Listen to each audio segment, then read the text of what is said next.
I say that we should just start streaming. Nick Collins, welcome to the podcast. We're live. Thank you for coming on the show. What's up? This is so awkward. I don't like this. Yeah, I know. I didn't expect it to just go like To that. just happen. Well, sometimes that's what life is like. Yeah, you just got to jump in. So, what's life like not being a high schooler anymore? Dog. Sucks. You gotta like. See, no one told me that like life. I had this idea of life that'd be super easy. Okay. Because I just get anything I want most of the time. Uh-huh. If I'm being completely honest, but like you just don't like. You gotta work for things in ways that I never thought I really had to. That's And I'm finding I'm stupider than I really thought I was. that's always a difficult thing to have to come to grips with. No, it sucks. I'm sure it does. I got up at 6 a.m. this morning to drive over here for work. I didn't know you lived so close. That's crazy. I wouldn't have planned. Yes, I live quite close to you in proximity or whatever. That was not a good sentence. Didn't you go to school today? I did go to school. You should be warm. I should be warm from like talking and stuff like, and academically. yeah, I didn't do much at school today. You know, it's a Friday. It's pretty chilled out. In AP Music Theory, we had a particularly do nothing day. Wow. Which is like the class started off like actually being productive, but now especially on block days, it's just like chill out in the practice room for a really long time.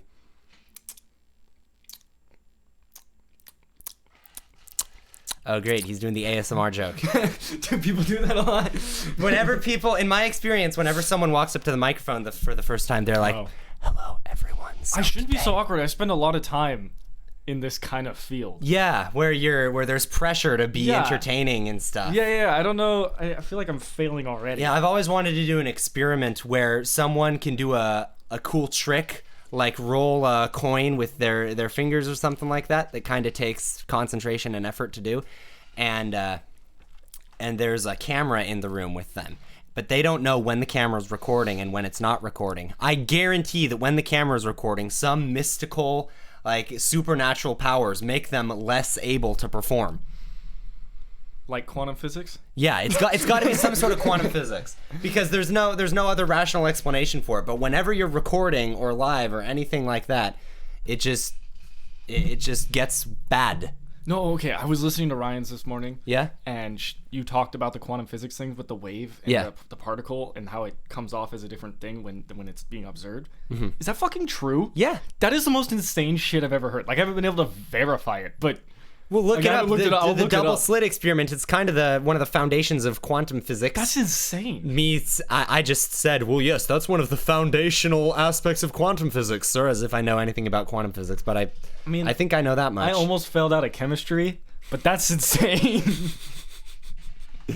Yeah, it's not really a chemistry thing. So I opted to take a psychology instead of a science in college. I fucking hate science.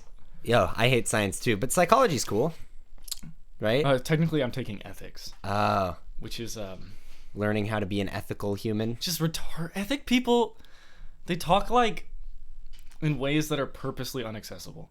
What do you mean? Like they just jargon? Like, yeah, you could say this more clear. Like, we're all just people. Why are you like they pretend to be part of this higher class? Yeah. And the way they talk is very like authoritative and like holding themselves higher than everyone. And then you just can't understand what they're talking about. Yeah, it's always Like Immanuel Kant. It's like, yeah. what are you doing? I just write down Well, what we should that do. was from a long time ago. Maybe So, they talked People, differently. no. There wasn't the internet or anything. Like, they had worse skills at talking and stuff. Yeah. How could they like? Because because back then you go to school to learn how to write, and that's a much more high class aspiration than learning how to write is now, when everyone has to take 50 million different English classes. That should be bullshit. Like, we have more connection or more accessibility to anything we want right now. Yeah. And we're gonna do a worse job than these people. I don't know. Like, I feel like either we should have a better system of education so that we would understand that by that age, like we could wrap our heads around this, or they would just be dumber for us. I don't understand. Well, I just think that our language to some extent is getting more efficient. Like the word, if you look up on Google Trends, this could be wrong, but I'm pretty sure the word hello has been going down in popularity and the word hi has been going up. I don't even have to be a bad person. I can just say faggot. Yeah. Wait, where did that come from? Yeah. I was going along with what I thought the conversation was, and then you just threw out a slur. Or no, you were talking about... No, you were talking about What's wrong with cigarettes. being gay? Brink, what do you have with being gay? What do you have wrong with that? I have wrong with people who use offensive words to harm and hate against the people. Offensive? I'm calling you faggot, which is they're a better amount of people. The gay people are better. Okay. That's a little bit of a dissonant... It's really a praise. Great. Yeah. I'm sure you're doing great in ethics. My morality is flexible, so no. They don't really care what you believe as long as it's one thing. Okay. No, seriously, that's the point. It's like you can't. As long as you're consistent, you can just be totally evil. No, like you have to be consistent with your ethics. Yeah. Or you're not ethical. Well, I guess that answers one of the questions that I've had for a long time. Is there are ethics professors and people who study that kind of stuff, and I've just always thought, so wait, is there a profession that you can get to become a better person? Like they study how to be more moral and more better, and I'm just thinking, so if I have a degree in ethics, am I more ethical than you? I think you're just smarter at proving that other people are worse than you. Which in our day and time is effectively the same thing. It's very important to have that skill. Yes. I'm very good at it. Good to know. Good to know. No, I was gonna. Fuck. I had a thought. It's gone, man. Come it's on. Gone. I know that's fucking annoying. I hate that. No. There's pressure of the camera thing, dude. Yep. That's right. I know. It just makes me forget stuff. You feel. Darn camera. You feel like I don't know, like you gotta be on the spot, and it's just not. Yeah, I know. When it's like you have, as soon as the thing's off air or before it's on air, or just when you're having a normal conversation with a person, you're always thinking, man, that would have been a good podcast. But then as you decide to take the initiative and set up the microphones. I think I'm nervous because I haven't talked to any of the people who are gonna watch this in a very long time. Oh, so you wanna keep your reputation clean? No. Oh, you wanna? I gotta keep it consistent. Oh, okay. I'm a good person. You're a good person. So that's just like you have been this whole time. You're consistently good. I'm consistent. I think people might be disappointed with how good of a person I am. Aw. Those poor guys. So you think people think you're a bad person? Are you not aware of this, Frank? No. I'm just like Can asking. we get into my reputation? I'm just asking leading questions for the sake of content. Trust me. Sometimes you have to play ignorant in order to like get into people. This is like when Jay Leno would just be like, "So you're an actor? What's that like?" He's like, "Well, I really I work hard at what I do, and I just no."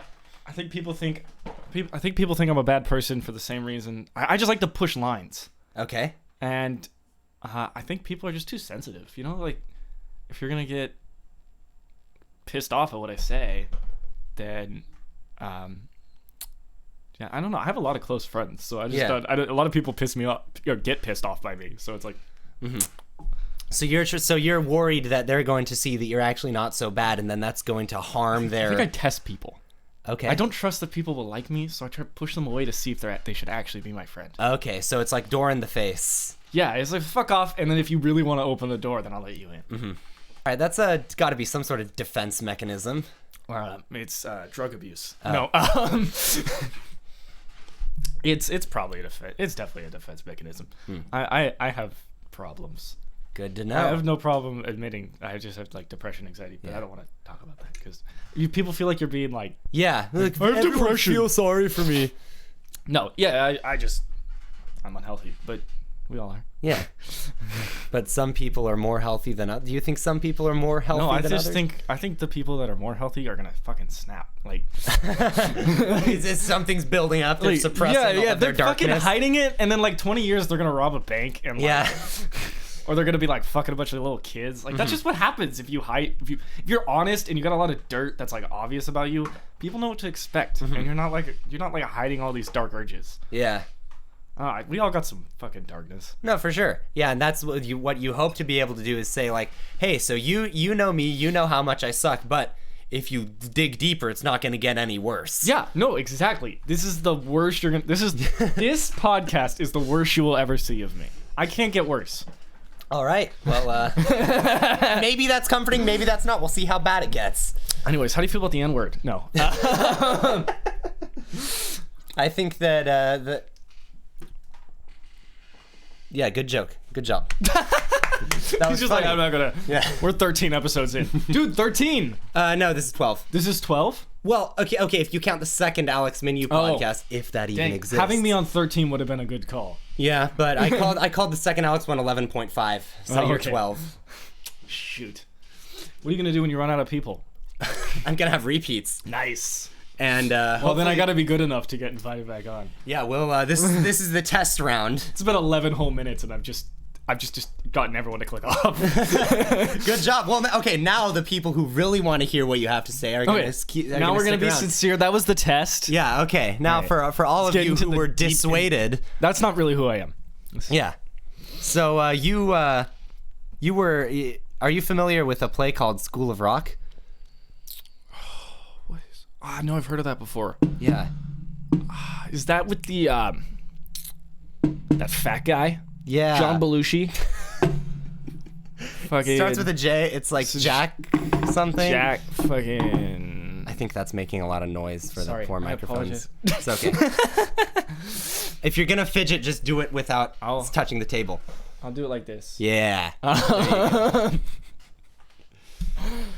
Yes, I remember School of Rock. Do you want to talk about that? Hey, why not? The podcast is still young. So what was it? What did you learn from being the lead role in such a big production, having like no theater experience? You know what my first thing was? What? I wasn't popular with a bunch of people in drama. Yeah. So I was kind of like, I didn't have very many people backstage to like be friends with and stuff. And I thought, like, for real, I would get invited to like more stuff, or like people would want to hang out with me, and they didn't. I talked to no one. Like passing conversations, but like half the people in the cast did not talk to the whole time. Yeah. I mean, did you take some pride in like invading their whole it was great. It was so great. I'd never done it before, and everyone's just like, yeah, and everyone's so all pissed mad off that you got the lead. Oh, dude. In terms of like of instant pleasure, like this is like a John Mulaney joke format, but pissing people off is like better than orgasming for me. All right, that explains a lot. It feels so good. I don't know why people get so mad. Like, if you just didn't get mad, we'd be fine. But you get mad over things like this, and I just like get happy, and I just want to do it more. And it's like, dude, you can't play guitar. They weren't gonna test you. No. It's like maybe you're a better actor. I think I'm a decent actor. You've been doing it longer. Mm-hmm. And I can play guitar. Yeah, well, that's my thing for all the.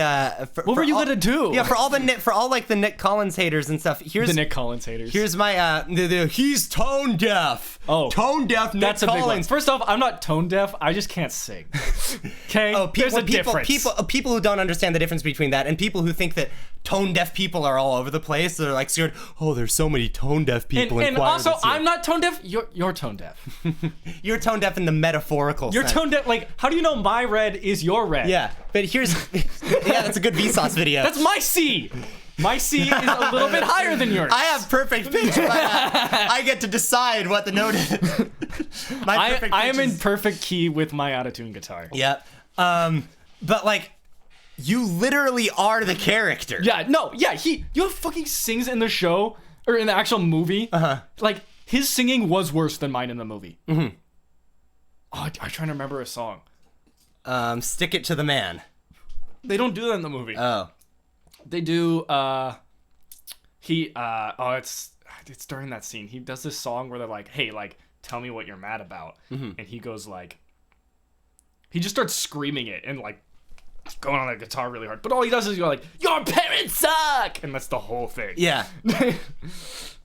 Yeah, it's like it is typecasting, but at some point, like, you're dealing with a bunch of high schoolers.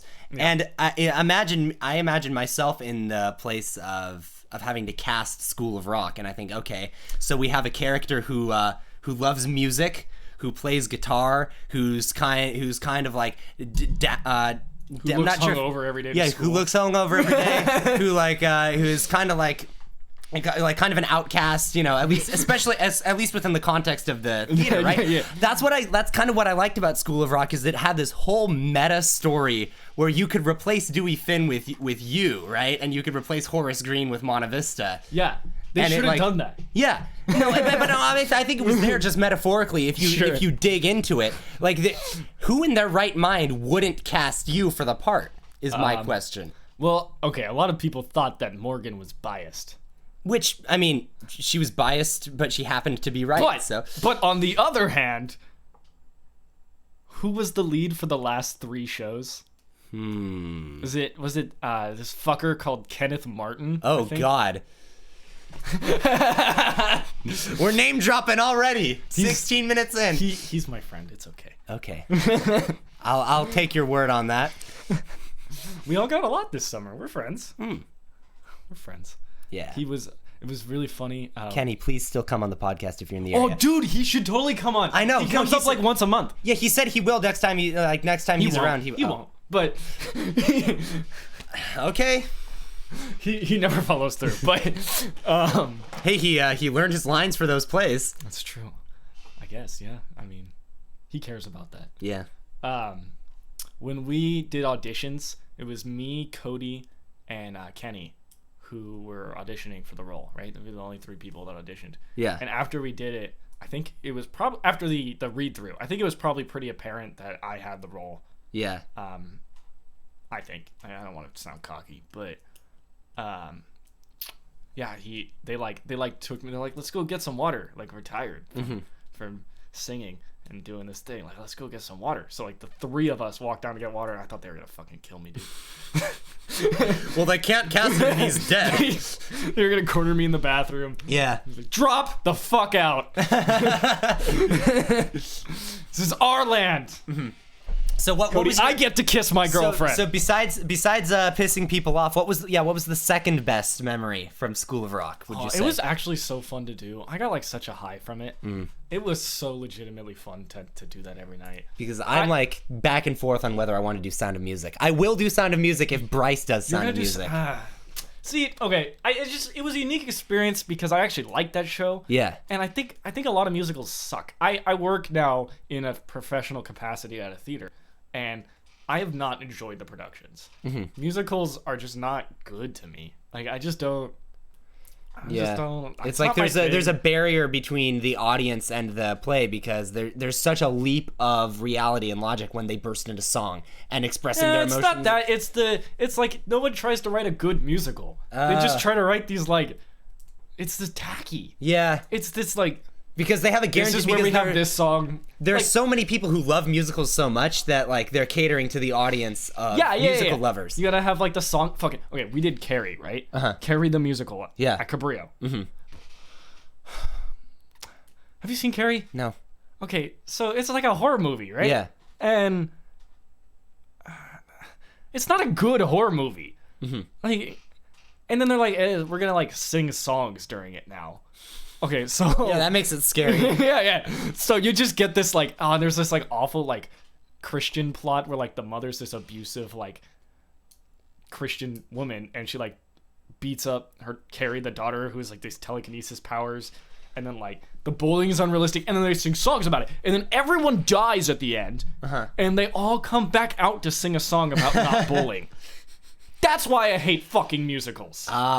Because they resurrect people. Because it's real life stupid. He's like, what am I trying to get out of this? Give me something that I can act. The suspended belief that you have to give up for fiction and stuff. It's just you can't do it for musicals. It's just this is bullshit. But School of Rock, you didn't feel like School of Rock was silly. School of Rock was it's like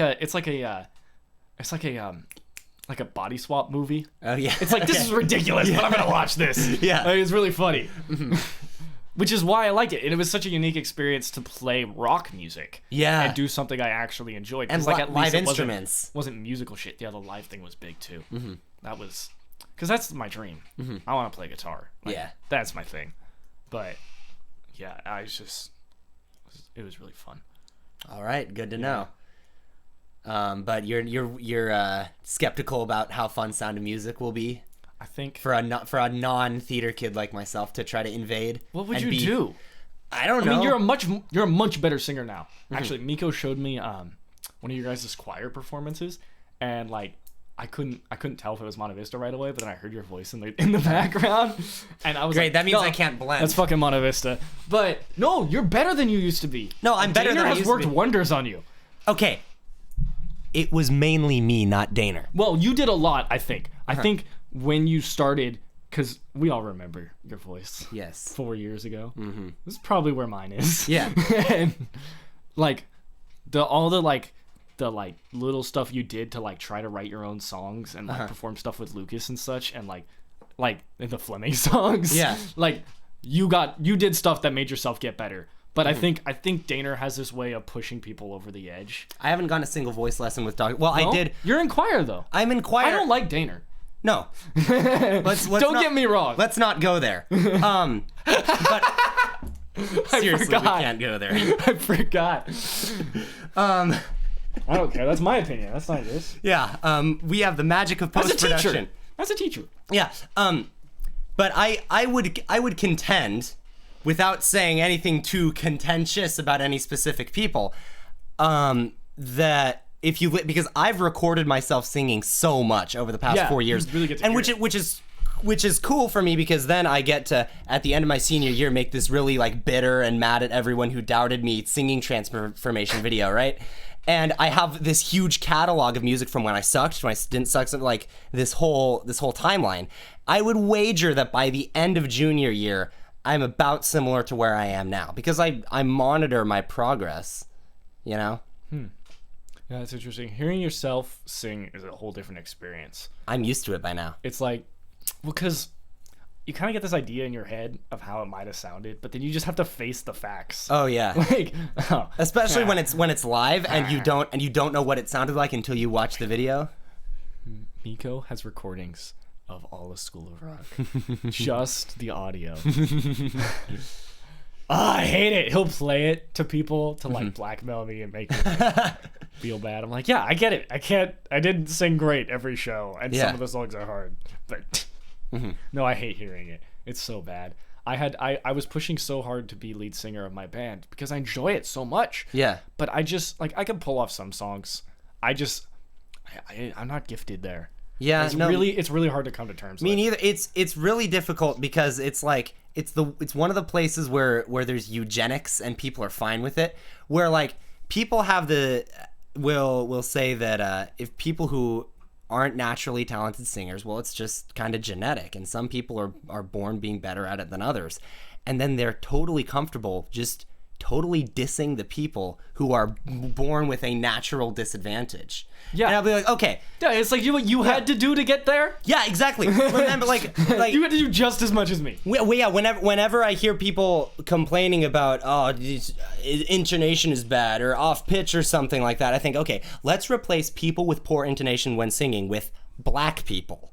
And let's see how the way that you're talking about people changes, because it's an inherited trait. I'm sorry, what are you saying about black people?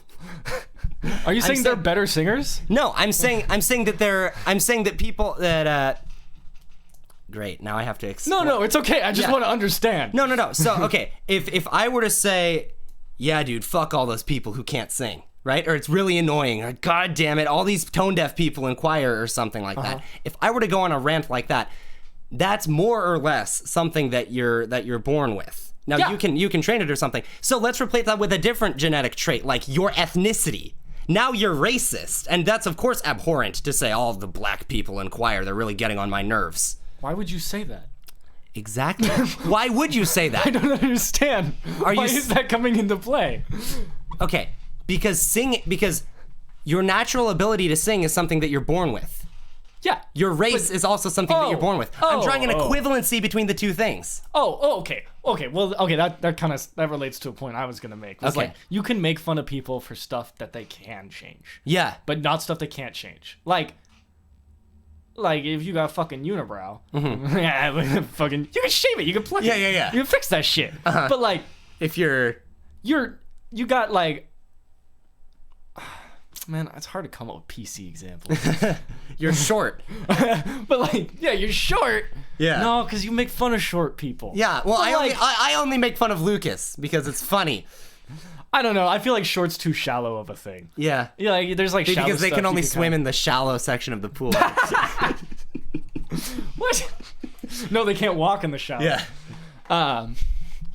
No, it's like deeper stuff. Like you can make fun of people for like certain stuff like that, but like you make fun of someone for being autistic. It's like, dude, come on. Like, but like if someone's not autistic and they're just being autistic, I think that's the gray line. Okay, that's where you like to crank around.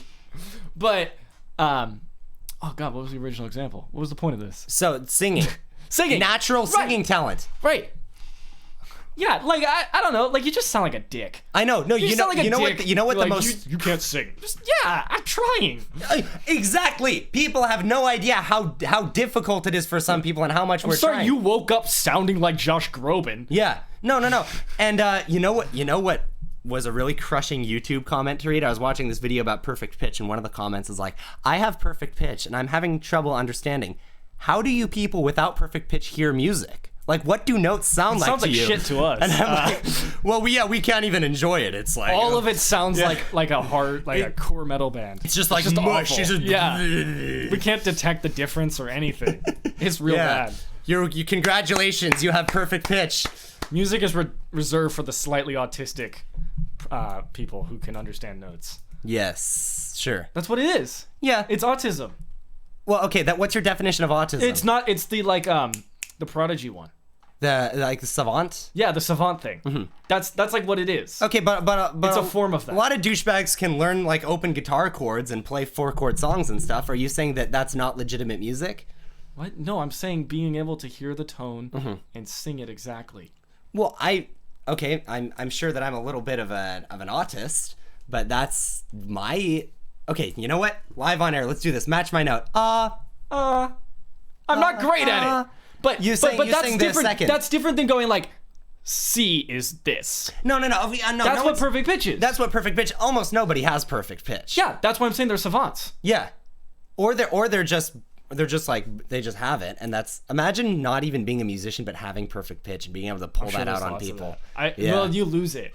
No, you don't. Right? No, that's what I was told. You lose it over time. No. If you don't keep it practiced, you can't do it once you're older. Well, there's some people who have like genetic synesthesia and stuff, and that's baked in, where if they hear a note, they imagine a color and a taste, and all their senses are connected. Yeah, and right. So I don't think that diminishes over time, even if you don't practice it. That's interesting. It seems that would like be so fun. I know. It seems like just your taste, like, yeah. God, this song fucking tastes like graham crackers, dude. Mm-hmm. Yeah, but I what was it? I didn't have a point. Never mind. There's no point. We're just talking. Yeah, we're just rambling, which is dangerous. Yeah, this can easily go even more south than it already has gone. What kind of like? I feel like I'm not gonna get like hatred. I'm just gonna get disapproval. It's gonna get, come on, Nick. People were at least hoping for this to be intriguing. I don't know. What would you expect from me? You click on the Nick Collins episode. Mm-hmm. Your fault. Yeah, it's your fault.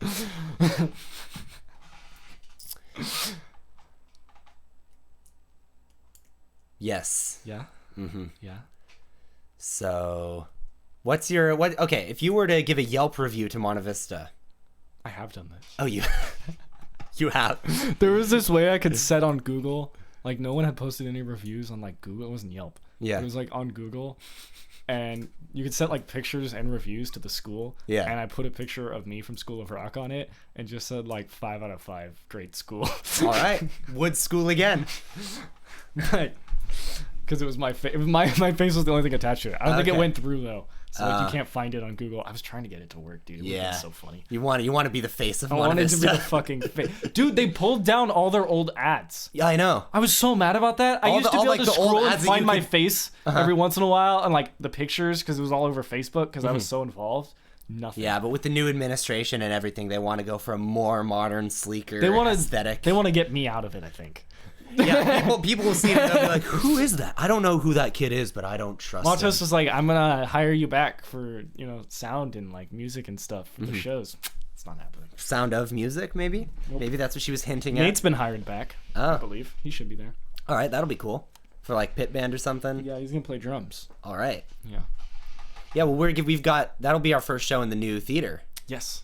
the And I'm Don gonna go Price see it. Performing I'll Arts go Center. see it. Don Price. What a man. Yeah, what a guy. Yeah, no, I'm excited. I wish I could work in there. That was a cool theater. Well, you just said that you're not going to.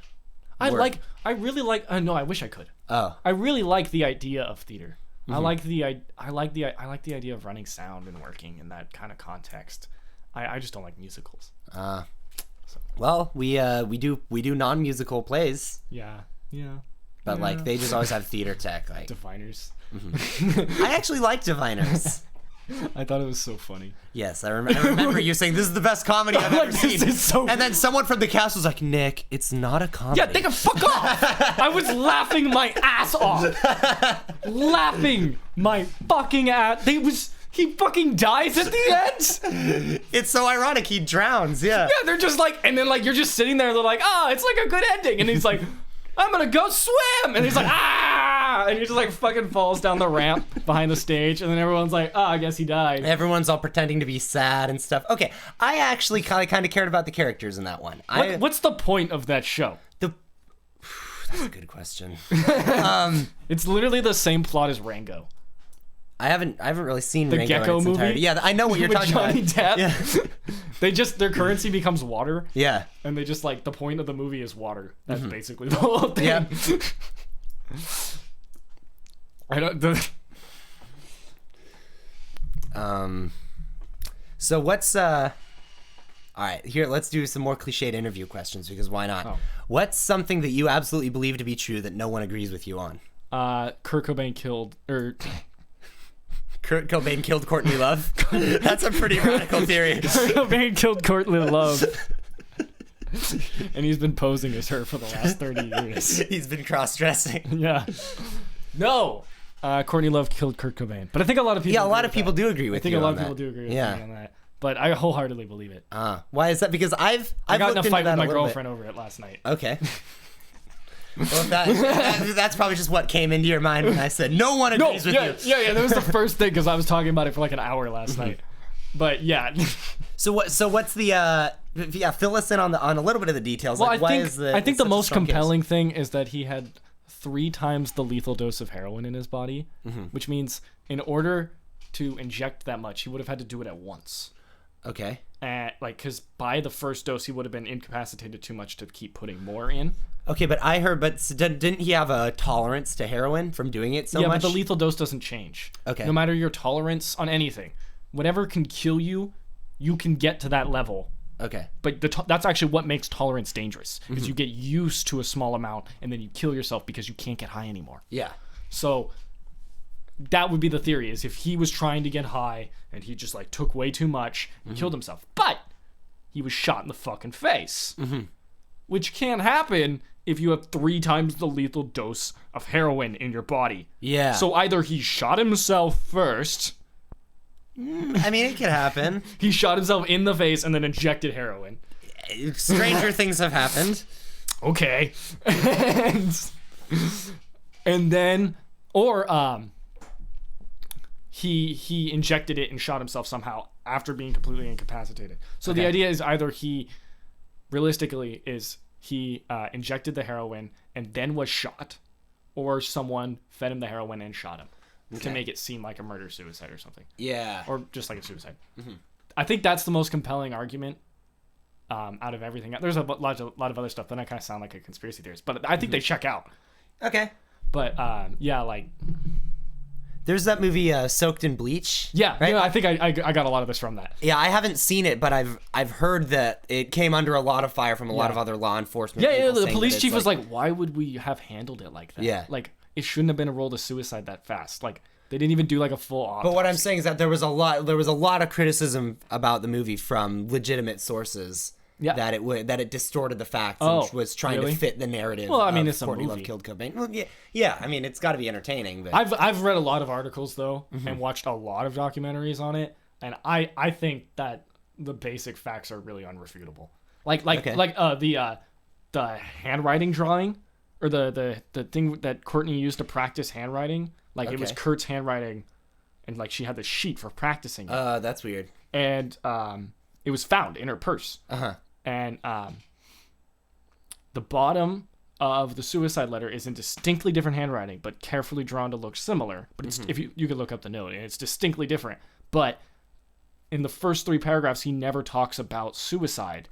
He only vaguely talks about kind of like leaving, and people kind of think it might be like a letter to fans. But he never says he wants to die. And he never says anything about when you're primed to think it's a suicide note, though. I'm sure you can find a million different little. Yeah. Well, he says like I'm sick of it. Yeah, but, like he could have been talking about a lot of stuff. And he could have been writing a song. And then the bottom is like goodbye world, goodbye. Wife. And Courtney had motive too. Is they were in the middle of a divorce. If they got divorced, she wouldn't get any of the money.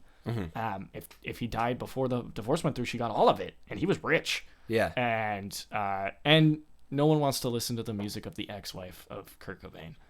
People want to listen to the music of the widow of Kurt Cobain. That's true. So that's my arguments. Fair enough. I'm not an expert in the. At me at Kurt Excuse Cobain. My Drool on Twitter, if you'd like to refute.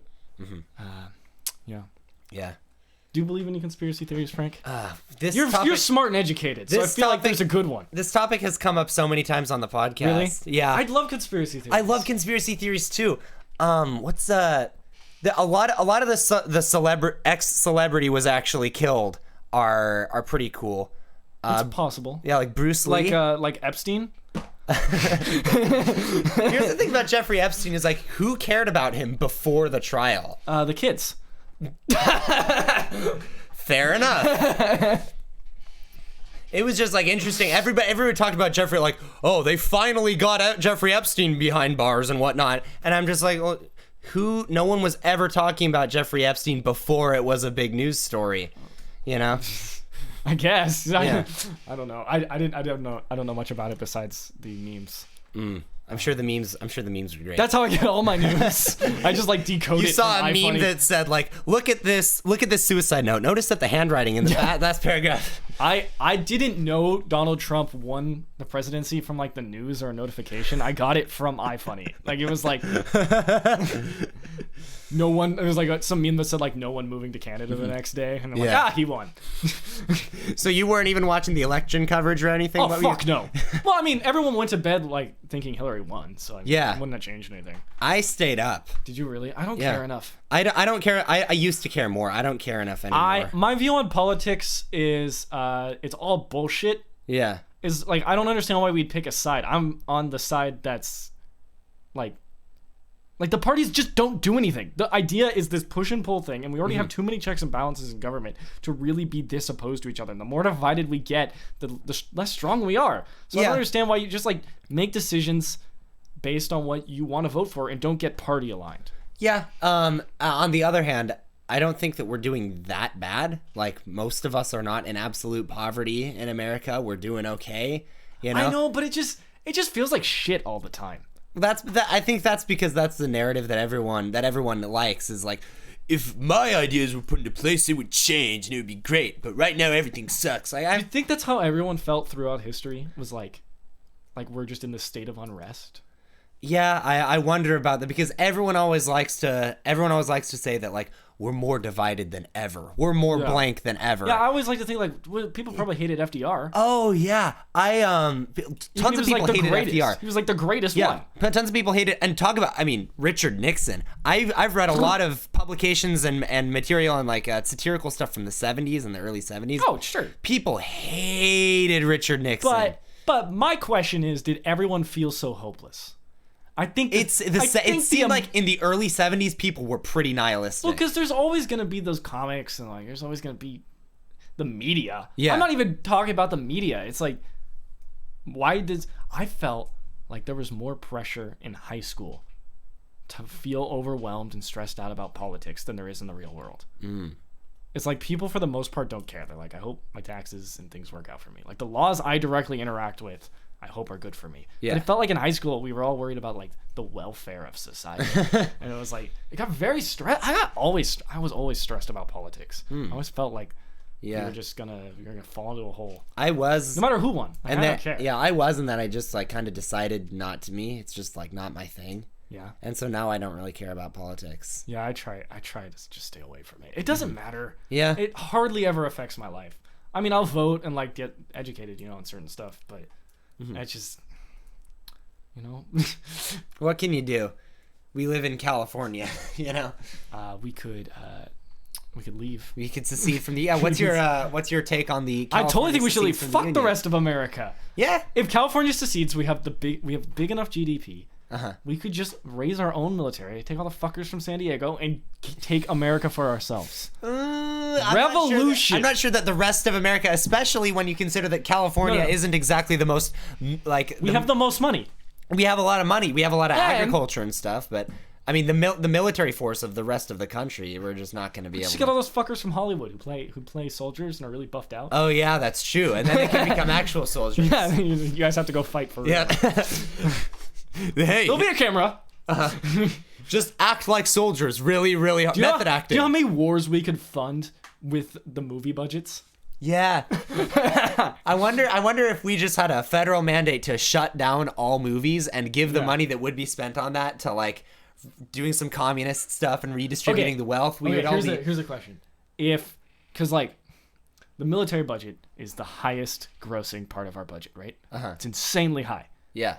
Now, people will justify this, but my question is, if there was an option to take all the money from Hollywood and acclimate it and use it to sustain just the military budget so we have more money for the greater good of America, would you sacrifice entertainment? No. I don't care that much. That's the ultimate like conservative question. I feel like it's like, are you selfish or do you care about the welfare of everyone else in America? Well, I mean, if you are you a capitalist or a socialist? I am not. That's what it comes down to. Communist comrade. I think though, what a lot of people will say to justify their selfishness is like, oh well, that money would just go into the bureaucracy, and you would never. Sure. That money wouldn't get spent. Okay, but if it did, people. Yeah, This is a theoretical question. Yeah, it's never gonna happen. I know, but hypothetical question: if you could just throw money at problems and they would be fixed, should you throw money at problems? Always. I guess. That seems to be our solution. What else do you do? If X equals B and you need B, should you do X? Yes. Yeah, I guess. I don't know. It's just like, is entertainment more valuable than Social Security checks when you're 60? Yeah, that's true. Is the movies we have now good enough for you? Can you watch Avengers one more fucking time?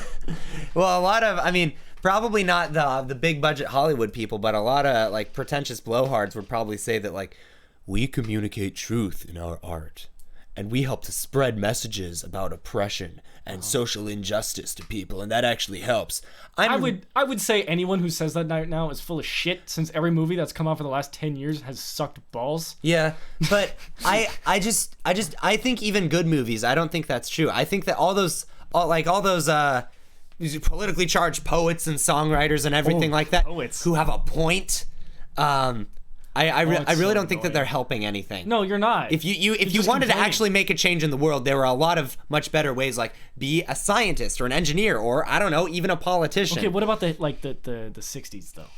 Like the music inspired people to revolt against war. Really? Would people if music just didn't exist, you really think that we would have just I think there would have been no hippies to be like peace. And I think that's an extreme view, but I think it was definitely a very important cultural part of our history. Yeah, okay, but we still went into Vietnam. We still that's true. We still wreaked havoc on that country and gave a bunch of our guys PTSD. I don't know. Okay, like I think it gives people hope. Yeah, and but hope is the most important thing, really. Is hope the most important thing, or is social security checks when you're 60 the most important thing? Would you rather have hope, or would you rather have actual welfare? How did you turn this back on what I said? Boom. Damn. You're right. I mean, I would choose entertainment. Uh-huh. No, I never said the music business. That's okay. I could sacrifice so TV. You prefer music to film? I think it would make a lot better songwriters. And if you wanted to make a film, it would have to have like a $0 budget. Uh-huh. So you'd just be a way better movie maker. Yeah, that's true. You really have to think about it. Yeah. Or movies would just suck. Who knows? You'd have to really care to make a movie because it'd be on your I don't know. How would you? This metaphor's falling apart. But yeah, legit hypothetical. I thought it was interesting. No, but like all the like outlaw musicians and like the people who like preach that conservative message to like that gives people hope to get through how hard their life can be. I think we need a control for that. We need a universe in which there is no music to give people hope and see if people still have hope. And I think there's a chance that they would. It's called heroin addiction. What do you do if you don't have something like that to cling on to? Well, we've always had stories and bards and like yeah, music people, kind of play to each other. Like there's always been that kind of thing to keep us going because life isn't enough to keep us motivated. You fucking want to roll out the bed in the morning and just not do anything. And what keeps that drive going for humans to make it past that step in evolution is I think we need that sort of stuff. That makes sense because you're right that stories and literature and music has always been a part of. Do you know like how bad I wouldn't want to fucking get out of bed if I was a caveman? Yeah, like, being a caveman would suck. Like, I'm just like, fuck, I don't want to fucking deal with all the fucking snakes today. Nag, we have to kill another mammoth. We are out of mammoth meat. My girlfriend's not even good at sex and she doesn't shave her bush. It's a real problem. Everything smells bad. Why do I smell so bad? We only have like one color of cave paint. You can just draw buffalo and mammoths and stuff. Nothing interesting. Yeah, being a caveman. So awful. I didn't want to get out of bed this morning because I didn't want to go to an air-conditioned building and serve affluent people who will pay me money to give them food. Yeah. That's why I didn't want to get out of bed this morning. Yeah, and you don't have any deadly diseases or infections from eating bacteria-infected raw meat. I definitely don't have AIDS. Yeah. No AIDS at all. I'm not sure that caveman had AIDS, though. I don't think... No, AIDS is I mean, yeah. They probably had a lot of herpes. Probably. I would imagine the herpes would be out of control. That's gotta suck. Yeah. Oh. Poor caveman. I just think we don't feel bad for them enough. Like we just we don't sympathize with our ancestors really. Do you think about your heritage a lot? Do you think it's important to you? I'm very interested in genealogy. Yeah. And like doing research into it. I don't really think like, wow, my ancestors. Actually, sometimes I do. But it's something that interests me for sure. I like to think about them because we were like Italian mobsters, dude. That's pretty cool. So I was like, look, if that's where I'm from, everything I do now is excusable. It makes sense. They were fucking bootleggers. Yeah. In the Prohibition, like. What'd you want from me? Yeah, my great-grandfather was born on this tiny island in Greece in the early 1900s, and this island didn't have running water until 1991. Wow. And he was, as far as we can tell, he was a part of a big family, but basically he ran away from home at 13 and went across Greece and like somehow like stowed away or got on a ship from Athens to Rotterdam. And then got on a ship from Rotterdam to Canada, and then illegally crossed the border from Canada to America. And he was an illegal immigrant from Greece when he was a teenager because he just ran away from home by himself. And the point was that he had a hard life? It's just an interesting story. Okay. I seem like an asshole to you. I feel like an asshole. Hey, you're fulfilling people's expectations. Oh, yeah, that's You're doing good by your promise. Yeah, no, that's right. That's really what they want from me. You gotta give the people what they want. Yeah, they were all frustrated when you ever said anything remotely nice. So you got to give the people what they want. I gotta be a real asshole. They call me Dick at Cabrillo. Sometimes Richard. People actually thought my name was like actually Richard. They like came to me like Richard. I was like, shut up. So you know. There's social proof there. They love me. It's actually funny. I met my my girlfriend right now there, and they like. I get like this bad reputation for being a dick, but like I do the testing thing. Yeah. I test the people. Everyone hates me, and then I get the girl. It works. I don't know how. But you've got some sort of method. And something happens. If it ain't broke, don't fix it. As all my ex-girlfriends would say, it's broke.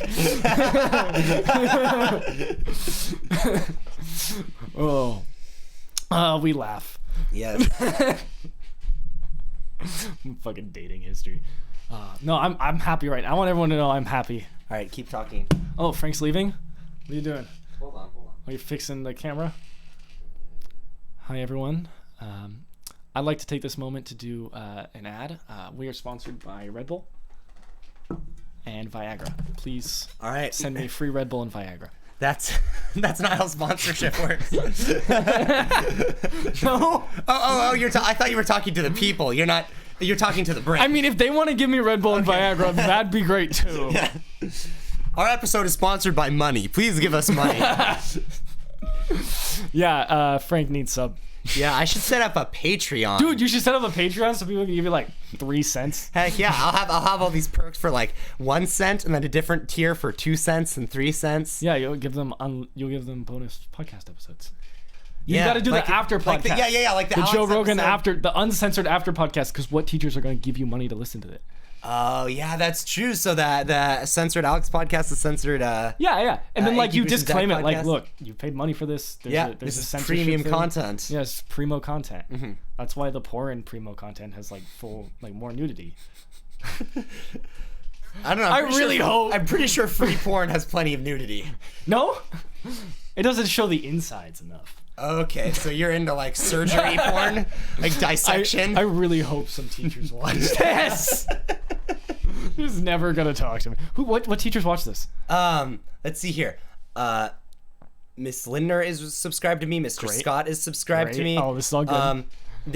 Mrs. Fleming has seen all these. Let's see here. I know I think Mr. Kleffer has seen some.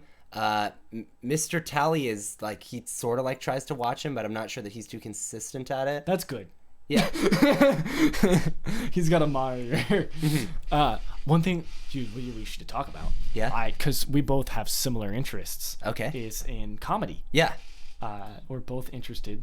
And obviously, this podcast is built off of a very influential comic career, and I was wondering if that had anything to do with your idea of doing a podcast. Well, the fact that every comedian has like as their obligatory podcast, I think made podcasts such a force and such like a commonplace thing. Have you thought about doing any spots?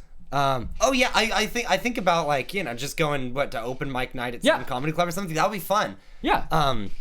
I'd have to really think about the material because like it's really hard. It is so hard. I went up at Britannica Arms on an open mic. And it was like this. This is the only time I've ever gone up anywhere. Mm-hmm. I was. This is a funny story. I was grounded for guys. Guess what? Guess what I was grounded for? Yeah. And so I wasn't allowed to go anywhere, and I was doing this thing where I was just like, I'm like almost 18. Yeah. And I was kind of on the rocks with my parents, and I was like gonna move out, and I was kind of having like, I think the best way to put it is a midlife crisis. Okay. Because I'm only gonna live to be 29. But it felt like a whole. I mean, it's just immaturity, I guess. Yeah. But I was really upset because I was like, these are my last days of high school. Yeah. I'm stuck home because of this mistake I made. I'll admit it was a mistake through the kind of way I took it. Yeah. I got really unhealthy, and I'm wasting this last chance of high school. I'm wasting this last chance to hang out with my friends and have that full experience, and I'm really blowing it. And so I just spiral into this depression, and I'm not getting along with my parents. And one night I just get in the car and leave, and I drive up to San Jose because I knew there was an open mic. I got into this Facebook group on it was like Bay Area comics, and they post open mic nights all the time because I was trying to rev myself up. Yeah. And I went up and I did what I did in the comedy class. Okay. But I had written some more stuff, and I like kind of centered it around music and like that kind of thing. I did 5 minutes. Yeah. Because that was only like 2 minutes long, and I mean, it wasn't great. Yeah. You know, I got a few laughs. I mean, it felt great. All right, yeah, that's good. To walk out of there and they don't think, oh, Jesus Christ, that guy sucked. Well, I think they still thought that, but I think they were just drunk. Yeah. Yeah, it was so funny actually. I went up there and they had a band on first. They were like doing a bunch of covers, and it went really late. And I was stuck there, and my parents were calling me, and I just like turned my phone off, and I was like pacing outside trying to memorize it because I hadn't really prepared. This was kind of a rash decision, but I couldn't get myself to do it unless it was that kind of like energy. And so finally, it starts. My name's on the list. I go up like fourth, and so I come back down. Right, it was whatever, and I go sit down and order a Coke because I'm thirsty. And I watched some of the other guys go up, and they were all funnier than me. But it's San Jose, I mean, and they were at Britannica Arms doing an open mic. Everyone in the crowd was other guys, like really low level open micers. Okay. Like people like me who don't know where to start, I guess. Yeah. Because it's not a hot spot. And what else do you do when you're 18? You know? But I ordered a Coke, and then the bartender like didn't know who I was, like couldn't like put it together. So when I went to pay for it, they're like, you don't have a tab. I'm like, it's a Coke. Like, can I pay for it? Yeah. And they're like, well, we can't find your tab. Let me go check again. And they kept disappearing for like 15 minutes. I'm like, but I just need to pay. How much is a Coke? I will give you the cash. How much is a Coke? Yeah. They're like, we can't find your tab. And so they just kept saying that, and I just walked out. So that was my first experience doing stand-up. Hey, could maybe be worse a little bit? It could have been worse. I felt very embarrassed. Yeah, but I mean, that's a necessary experience, I would think. People look at you weird when you say you want to do comedy. Yeah, it's like... So what level of importance is it to you? How bad do you want to do it? Do stand-up? Yeah. I don't think of myself as a stand-up comedian, like that's my career.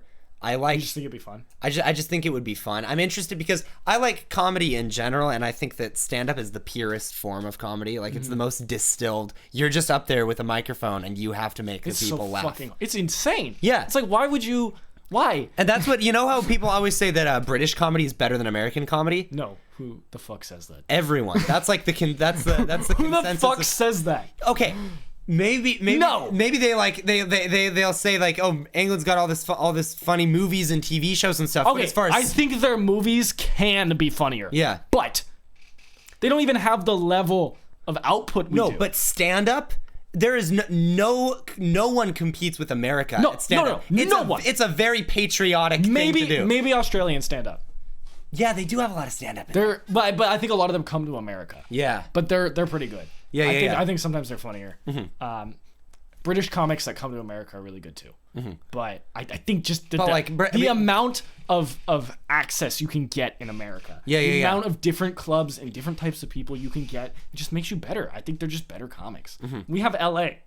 Yeah, and New York and Boston. New York's great for stand-up, but like LA is a city like nowhere else on the globe. I feel like you could get kind of like New York settings where you can do multiple sets a night. I know it's not super common, but like Seattle even, or like there's bigger city, like there's lots of places in London, I'm sure, to do sets all the time. Yeah, but LA is such a brutal scene. I was gonna move down there and try to get in places and do sets. It's very intimidating. Yeah, I can imagine. But like so stand-up interests me, and it was my idea to do stand-up class with Mr. Fleming. I loved that. That was so much fun. Yeah, you know how long I've wanted to be a stand-up, like since I was like 4. I'd sneak.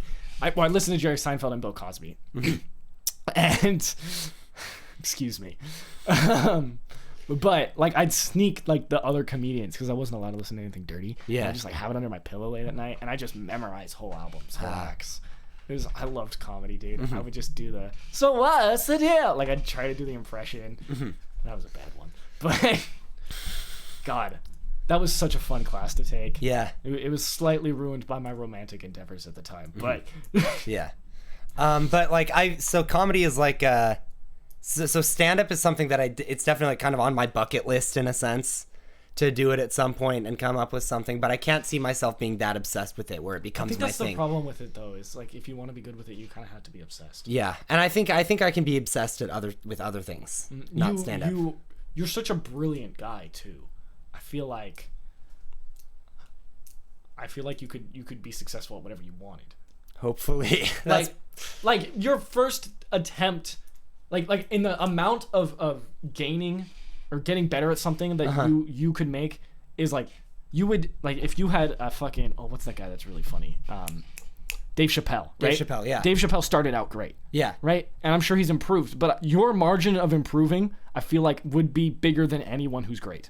Okay. Even if that means you're worse than them. Yeah. I just feel like your margin of improving will always be better than anyone else because that's you have a mind for understanding stuff. Mm-hmm. That's I guess thank you or something. That's a good. It's an honest compliment. All right. See, Nick's a nice guy, everybody. I gotta backhand you. You may suck, but. Oh yeah, dude, we should go to an open mic together. Yeah, we should. If you give us a little confidence going in, and watch your friend fail. Yeah. I feel like you could be a lot funnier than me. You intimidate me because I think from a stand-up perspective, you're so smart. But I feel like it was a lot, especially at that class, it was a lost on some of the other students. Yeah, but I mean, if we want to go by laugh decibels, I think I won. Not to suck my own dick too much, but I went back and watched all of them. I think I've watched yours once. And like I was so awkward on stage. I was shifting my weight like this at like literally this rate, and I think I just felt uncomfortable. I think that was my impression. Was I just felt uncomfortable with you up. Which was because you felt uncomfortable. And I think crowds probably read that. Yeah. And that's part of it, I'm sure. Mm-hmm. Yeah. We knew nothing. I mean... For sure. Fleming's not a great teacher on this subject. Yeah. What does he know about stand-up comedy? It was his first time teaching stand-up. So it's like, what do you... He wasn't going to workshop people into becoming better stand-up. Okay, I watch an insane amount of stand-up podcasts. Yeah. And I've learned a lot more. But what can he do? He was great for someone who's never done it. Oh yeah, for sure. He just showed us stuff. And like no one walked into that class with the expectation of like I suck at stand up, but then I'm going to become good. No, it's like the fun. People who were gonna suck. The people who are gonna be okay. We're okay. You know. Yeah, it was just fun. Yeah, it was just fun. I legitimately wrote that on the way to school though. Oh, I'm sure you did. It was like 2 minutes long. I put no effort. Yeah, I was gonna do because I was in the AM. I should have really put some effort. It would have been funnier. Yeah. I was in the AM and the PM class, and I was going to do a full-on set for both of them. Yeah, I remember. And they were going to be different, and then my AM routine just totally fell through. I just didn't write it in time. Yours was so long. Yeah, it was 14 minutes. 14 minutes. Yeah, what did you talk about? Let's see here. I talked about charities. I talked about Bye Bye Baby. I have no recollection.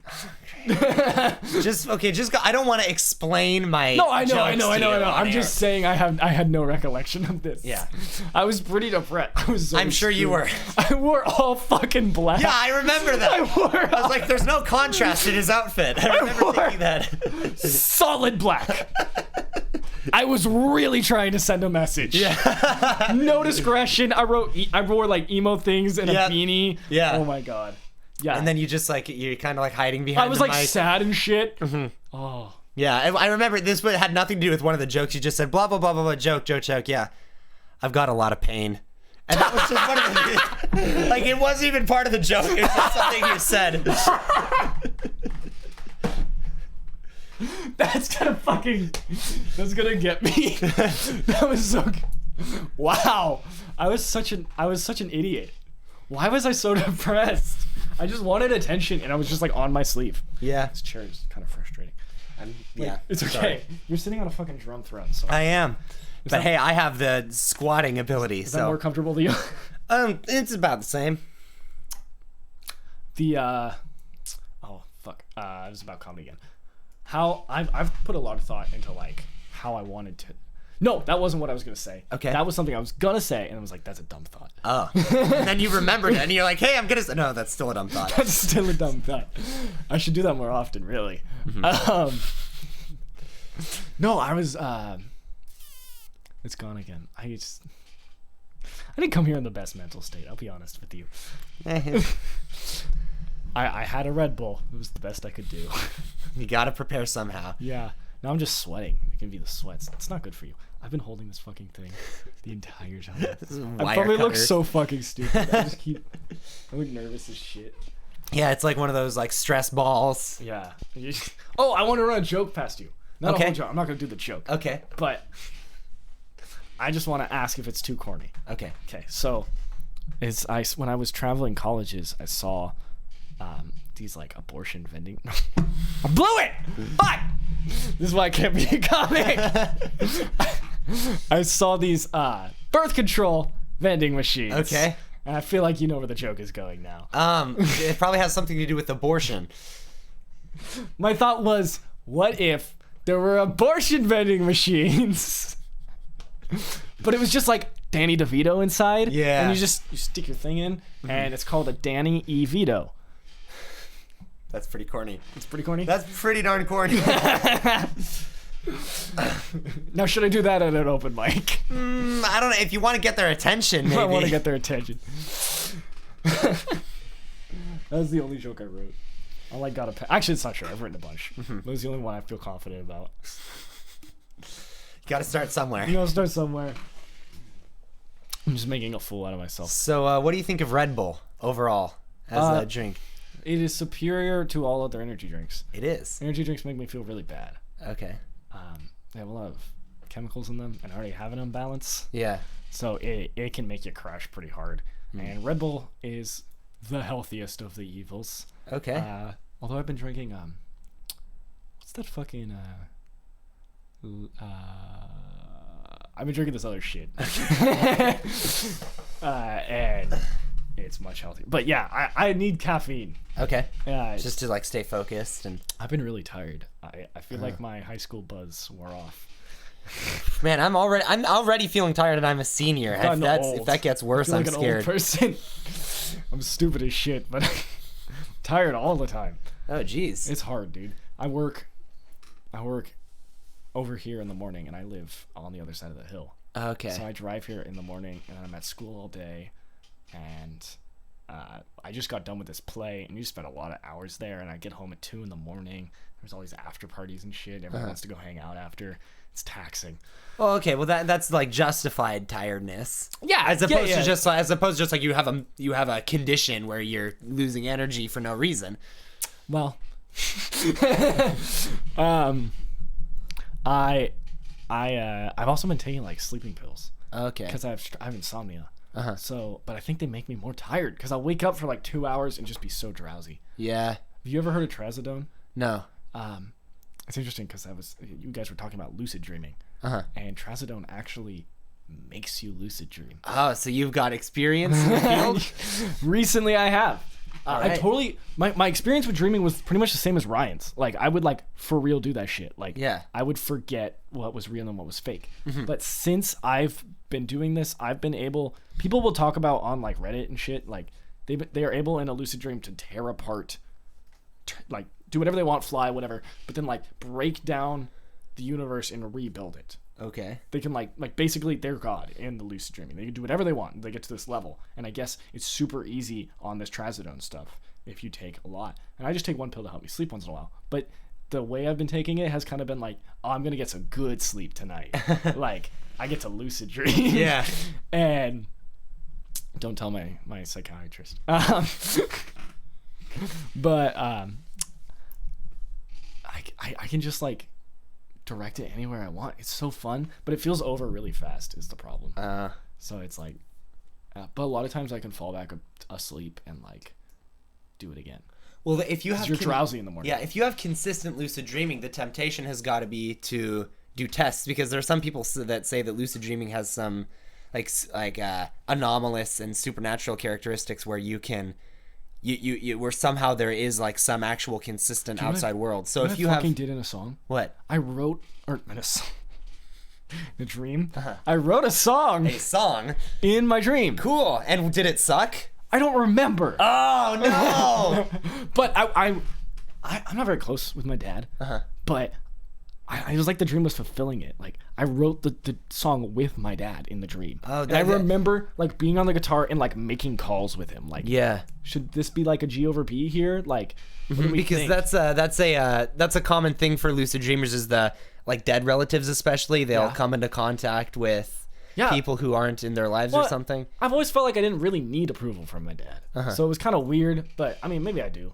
I mean, I guess we all do, right? It's kind of the psychological idea, but I don't know. I just kind of was okay being a little distant. But the dream, like, it was really weird because we were just like close in it, and like I kept like it was like I was judging the song, be like, no, that's bad. Like, I'm gonna actually make this choice, and I sat there and like made the choice for like, which is weird. It was like a real songwriting process. Yeah. And we wrote the song from scratch.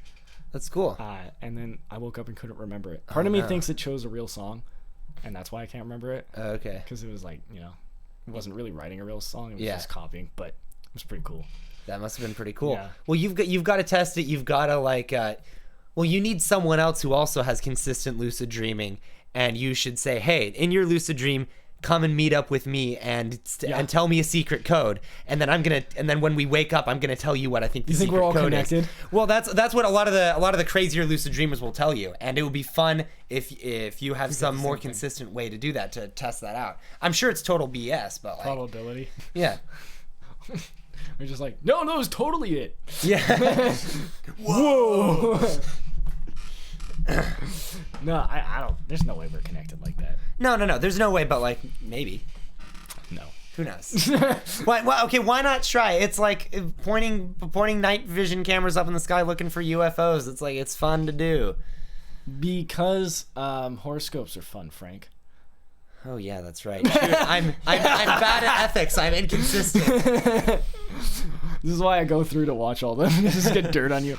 Dude, Alex's podcast was nuts. It was. Oh my god.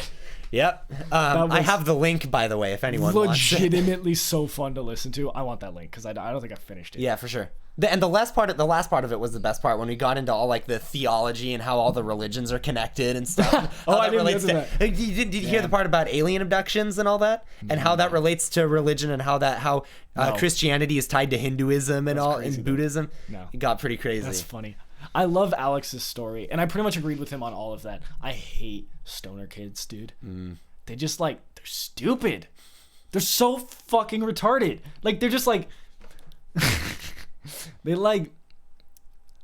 just let themselves go. They're just like, I'm not stupid, so the weed's not gonna make me stupid, right? And they think that they're really smart, and then after a while they're just lazy and they don't want to do anything, and then they get mad at me for wanting to do shit while we're high, and I'm just like, excuse me. Everyone knows I used to do it back then. Yeah. Everyone knows about my friend who used to always. Yeah. Jack, do you guys have any advice about my friend who smokes a lot of weed? He's trying to quit. No, I just been there, done that. It's like, I don't know. What motivates me is waking up in the morning and like having something I've been working on. It's like feeling good about. It's that hope thing again. You got to feel like you're going somewhere, or you just don't want to do anything. And I think it really feeds into my depression, and that's why I'm trying to swear it off. Yeah. I really don't want to do it at all. I'll be honest. But Yeah, that's what's interesting about the Alex podcast, is that it was like, it's kind of a pro Monte Vista message. Yeah, if you really look at Absolutely. it. Like, it's actually like, it should actually have a good influence on kids. Yeah. He said something really interesting. It's just like, it just makes you like, he was talking about the gateway drug thing. Yeah. And he was like, I don't care what they're all gonna think I'm lame right now, but like, they just like, they don't get that like what they look like. Yeah. And as someone who's like seen it and seen the pitfalls of that real close hand, yeah, it's just so hard to look at it and be like, oh, it's a fun thing we do. It's so hard because it's not like alcohol. I feel like that's the reason, because alcohol is more dangerous, but I feel like that's the reason it's legal, is because people don't like stop being motivated. I mean, like, there's alcoholics, but like high functioning alcoholics. Yeah, I mean, like, you can get away with it, I guess. Yeah. But like there are slobs who drink a lot. But most people who drink have a drink at night or get drunk one night, once a month, go crazy. Yeah. Whatever. And they, for the most part, they're not a burden to society. And a lot of people who smoke weed, especially in high school, just go down the rabbit hole. They're just like, it just gets more and more. And I know from experience, it is going to go to more. Like, you're never like, oh no, I'm good with just this amount. Like you just have to. Like it just happens. Yes. And then you're just like that all the time, and it's not productive. Indeed. I'm sure. I enjoy being productive. Yeah, me too. That's my favorite thing, and it's a battle all the time. Oh, because like it's not a thing that comes very naturally to me. No. So but like when I do actually get something this done, is what my room looks like. Thanks. Just random shit all over the place. Yeah, I've been feeling like I'm more like 1 year ago I was a lot less lazy than I am right now. I get more productive. I feel like it's a response to fear and anxiety. So I'll like clean my room and organize shit. But it's it becomes like an excuse to not actually do stuff. Like I'll be like have an assignment and I'm like, I'll just go reorganize my folders. Yeah. So my notes are. Yeah, you're getting away from it. Yeah, but it's this anxiety thing that makes me like be more organized. So my room actually kind of looks really clean right now, but it's in response to feeling overwhelmed by the sheer responsibilities I have. Yeah, it's just like the comfort of putting something off until later is such an alluring desire. Dude, man, I never knew how like how much they held your hand in high school. Yeah. Like you know what happens when you put off an assignment in college till the day it's due? You don't do it. It doesn't get done. You just, oh well, I guess I'll take this class again. I'm 1 semester in. This is probably just me. Yeah. Imagine being one of those people where it's just like they could always get all their assignments done and it's just like they don't procrastinate. Oh, I wish I was better at that. I know. Dude, you gotta really be like, because these assignments you get, they're like 5-6 parts because they only give you like three or four assignments a quarter or a semester really. Yeah. So it's these big assignments, and if you don't start, you're just gonna be totally overwhelmed that night. You're not gonna have enough energy to get through it. Yeah. Unless you take Adderall. Which is what college students do. Yep. But I just like, I had this essay due and I've been fucking working the whole time and I'm just like, I can't do it. It's just not gonna happen. So just like, I wish I was back in high school. I wish I did it better and then could have gone to a 4-year, because I feel like that would have been the move. Like I would have been more motivated to work, and like I would have gotten away from home and like been part of another scene and like made new friends, and like, you know, you don't get stuck in this like community college is such a lull, dude. People like they just waste their life there a lot. What people always say is that, well, then it's a lot easier to transfer and get into a good school. And I mean, it is, but only if you remained enduring. Like only if you really kept on your shit. And I mean, it's just community college sucks. It's just like everyone's dumb. Not everyone. Yeah. My girlfriend's there. She's from there. I've made a lot of good friends there that are actually really smart, intelligent people. Yeah. But there's just a lot of dumb people. And I think you get them weeded out in a university environment. That's the nature of a college, is to get rid of the dumb people so we can procreate more smart people. Yes. So are you in favor of castrating people with a low IQ? No, I just think we shouldn't help them get laid. And that's what community college is doing? For sure. They're not going to have any income after community college. Dumb people are just hard for me because I think everyone kind of has this egotism and they just want to think of themselves higher than people. It's really hard to put yourself in a position where you feel lower than. Yeah. So seeing someone who's dumb makes me scared, I guess, that I'm gonna be dumb, or some kind of insecurity I'm putting on them. There's really no reason to be like, you're dumb. Like, I can't stand that. Yeah. But it bugs me. Do you never get that? Like, shouldn't we be able to, as smarter people, we should be able to deal with dumb people? And I mean really dumb people. Yeah. No, I'm only annoyed by really dumb people if it gets in the way of something. Sure. Like if it affects your it's life. Impeding my or the group or people's in general's ability to do something correctly. But like, they're just your friend, right? Yeah. That's a given. Like, if someone does something dumb and they're screwing me over, I'm not gonna be their friend. But if someone like in conversation was your friend and they never really did stuff like that to you, but they just had dumb thoughts. How could anyone ever have dumb thoughts around me? Just constantly dumb thoughts though. Like every time you look at them, you go,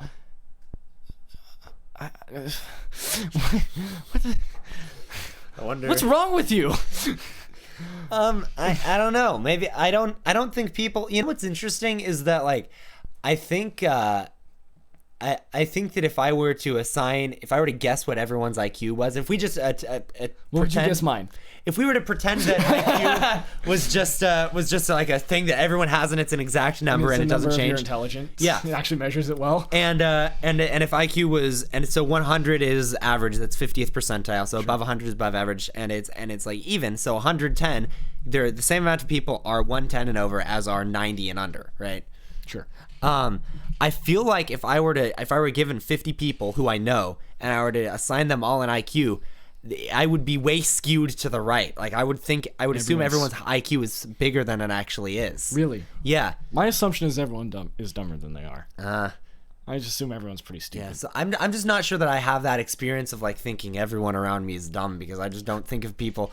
I'm like pretty pessimistic. It's like the way I see it, 80% of people are pretty darn smart, and then there's like a few really dumb people, but that's not how it works. I think also I attribute one thing someone did to them being dumb really fast. Okay. So like I'll be like they're fucking retarded. Like they did this one thing, and it's just like.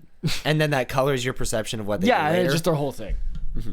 But I guess I should be more fair. Yeah. But you know, this life's short. Don't you want to surround yourself with intelligent people? What? Don't you want to surround yourself with intelligent people who challenge you? Yeah, I guess so. Make you a better person. Mm-hmm. But I mean, there's also well-intentioned and empathetic people in that, right? Just smart people can be pretty stupid. Wise, emotional intelligence. Yeah. Yeah, I think I'm talking about that too, though. Okay. Really, like I didn't clarify that, but emotional intelligence is really important too. Yeah. Frank, what do you look for in a woman? Emotional intelligence. Just that? Just emotional intelligence? Yes, that's my one check mark, and then we... This would be really interesting if you got into that. I should ask Frank romantic questions. Oh, great. Frank, will you kiss me right now? This is I've what been in love with you. Is that I get interviewed by my guest. Why not? The show is called The Frank Hurley Show. Yeah, but in the Dick Cavett show, he interviews the other people. Switch it. What the fuck? What is the Dick Cavett show? There are so many other shows you could have referenced. Yeah, but they're not called The Name Show. It's called... It's like The Tonight Show. The Tonight Show, right? It's not called the whatever. Is Jimmy Fallon Tonight Show? That's Fallon, yeah. Yeah, it's not called the Jimmy Fallon Show. It's called the Tonight Show. So Dick Cavett show, that's from like the 70s and stuff. I've never. It's like a B-list. There's got to be bigger things though. Yeah, there's got to be. What, Arsenio Hall? That's also like kind of obscure. I know these things. Yeah, my pop culture. I have like this weird miscalibration of pop culture. You referenced a Penn and Teller sketch the other day. Yeah, in the Ryan. Yeah. Sorry, the other day, like a month ago. Was it a month ago? How often do you do these? I try to do them every week, but sometimes people can't. Yeah. I kept this day clear, dude. All right, thank you. I'm going to a concert after this, though. Which people? Some jazz fusion thing my girlfriend invited me to. Okay, that's legit. It's gonna be weird. Hey, weird's better than bad. Yeah, I guess. Oh, good. I was hoping someone texted me about the podcast, and then I could be like, shoot him up on air. Yeah. Blank blank just said you guys suck. Well, guess what? Blank blank blank. Yeah, I would just, you live here, and I just give their address away, or just tell everyone their phone number. Yeah. That would be detrimental. Oh, in yeah. In a high school capacity. Mm-hmm. Oh, that would be fun. Someone make fun of me so I could do that to them. Yeah, that is a thing that I at least I've experienced with, where you almost want people to be bad to you so that you can justify like not quite revenge, because revenge is a strong word, but like getting back at people. No, it's absolutely revenge. Yeah. I think people deserve it. But like you want people to you want to have this backstory of like everyone was horrible to me. Yeah. So then you can justify like lashing out or something. Yeah, so I can because I really love how the Joker movie justifies murder. I really agree with that. No, what the fuck? No. Of course I don't think that. I just like it when people get mad over things. My friend who really liked the Joker movie because it justifies murder. I really like when people get mad over things they shouldn't get mad about, because I would love to illustrate to them that they shouldn't be mad, and I know they won't get it right then, but like there's got to be something in them that goes like, Like, you can't just be like, you're dumb. You gotta be like, you have to like get back at them in this way that's like, you have to like, you're really mad about this for a dumb when someone's angry and you say the thing that makes them mad. They hopefully they can realize it's a button. Exactly. You're trying to show them it's like, look, I'm not attaching any. I really don't like, I'll say stuff I don't agree with to make people mad. You really think I think these things? Like, one thing I always say was like, I really agree with like post-term abortion. I would always say that to like the feminists. Okay. Anytime I meet someone who's like, I'm a feminist, I'm like, how do you feel about post-term abortion? And they're like, what? Because like, no. They're not killing the baby. They actually put it back in the vagina, in the womb, and then they kill it. So it's humane. Technically, they can't do it here, so they take it off waters. Like, they do it on a boat. That was some like freshman meet, like chapel or something. It was like a 30% success rate. Where some like Monte Vista administrator, whoever was running the chapel, was like, "Did you know that in the Netherlands it's legal to abort someone until they're up to a year old in the Netherlands? Did you know that? You should believe in God." That can't be real. I know, but let's like. Do you remember 9th grade Spiritual Emphasis Week speaker Greg Speck? He came to your 9th grade or my 9th grade? It was your 8th grade, but I think he went to the middle school to speak, and he might have come back in 10th grade. I remember there being a Spiritual Emphasis Week in 8th grade. I do not remember who It was Mr. Guzman was there a little bit, but he wasn't the main south. Or the north-south, I guess. The north-south, like east-west. Wisconsin area. I think it was from Ohio. That's not the South in any capacity. But it's like, they act like South people, you know? He was from like Ohio. And northern part of the South. He came freshman year and basically was like, you guys are all jerking off and smoking weed. I mean, was he wrong? At the time, yes. Oh. Honestly, not that many freshmen did anything. But I guess like a lot of, like, okay. I guess a lot of the seniors probably were. Yeah. And he was speaking to everyone. But it was so shocking coming as a freshman. Yeah. And it's like, and honestly, Monte Vista has very low rates comparatively to like a real school. Yeah. The amount of drugs used at Monte Vista, very low. Yeah. Comparatively. I guess it's high if you have a good standard. But, but he came in and it was just so shocking. He was just like, and he was like, you need to repent. Yeah. And we're like, oh God. Yeah, way to be inviting to all your Monte new Vista students. might have completely turned me off from religion. I don't know if that's a taboo topic. Yeah, I mean, but it totally for me, it's not Monte Vista in particular. It's just the fact that I go to a Christian school. It makes like Christianity and all that the institution. I think it gave me the information to really go, this doesn't make sense. Yeah, it's like the man, you know, and I want to stick it to the man. You really and want to so bone the man. when Christianity is the man, like if I went to an atheist school, I would defend Christianity all the time. That's basically what I did. I was a hardcore Christian till 7th grade. You were. That's pretty rad. Why did we get into this earlier? Oh man, yeah. Well, how Nick Collins? I could say a lot of. I know a lot about. I'm a little bit out of practice. I really should do some like research if I'm gonna claim to be any type of I hate it when like this. the Christian kids are like, wow, you know a lot about theology or Christianity for someone who's not a Christian. Yeah, it's like my dad's a pastor. Yeah, I was raised in the church. Yeah, or like, dude, I go to this school and I care about what I think. I'm gonna be fed a bunch of information. I also care about my grades. Yeah, which becomes a component. Mm-hmm. But no, I like got the worst grades in Bible, but I still learned more than anyone else in that dang class. People don't like when you say I've read the whole Bible, but I have. You have read the whole Bible. I've read the whole Bible. I haven't done that. People get upset. They're like, you didn't really read it. But I did like devotions with my dad all the time, and we'd like read the same amount, and then we'd talk about it on the car ride to school the next morning. Yeah. And I wanted to be a pastor. And I feel like I have a very, I think better than normal idea of the Bible and Christianity. And I really don't like arguing it with my dad or people like people who, there's certain people who just like, they'll never hear facts. They'll never hear your side either. There's people who are like, look, I get where you're coming from. And they're Christians. And they're like, I understand why you doubt. Like, I get it. But here's why I believe. And I can respect that. But people that just shut down your opinion, and my dad can be one of those people. And it's just like, I can like, you know, I just like, I don't want to talk about it. It gets like, it shut me down. So I just kind of, whenever I would disagree with something, I kind of moved away from it. And I wanted to have my own thinking. And I think you're just like, from a young age, you're just given stuff. You don't really question it, you know? growing up in the church. Mm-hmm. I mean, you grew up in the church, right? Yeah. Yeah, but I always questioned it. Yeah, I was never a Christian. I just believed it. Yeah, I didn't, and like a lot of people, I don't know what like made me different. I don't think my church is super hardcore. I don't think that my parents were. I don't think my parents were super hardcore about it. Like we just went to church because it was the thing we did.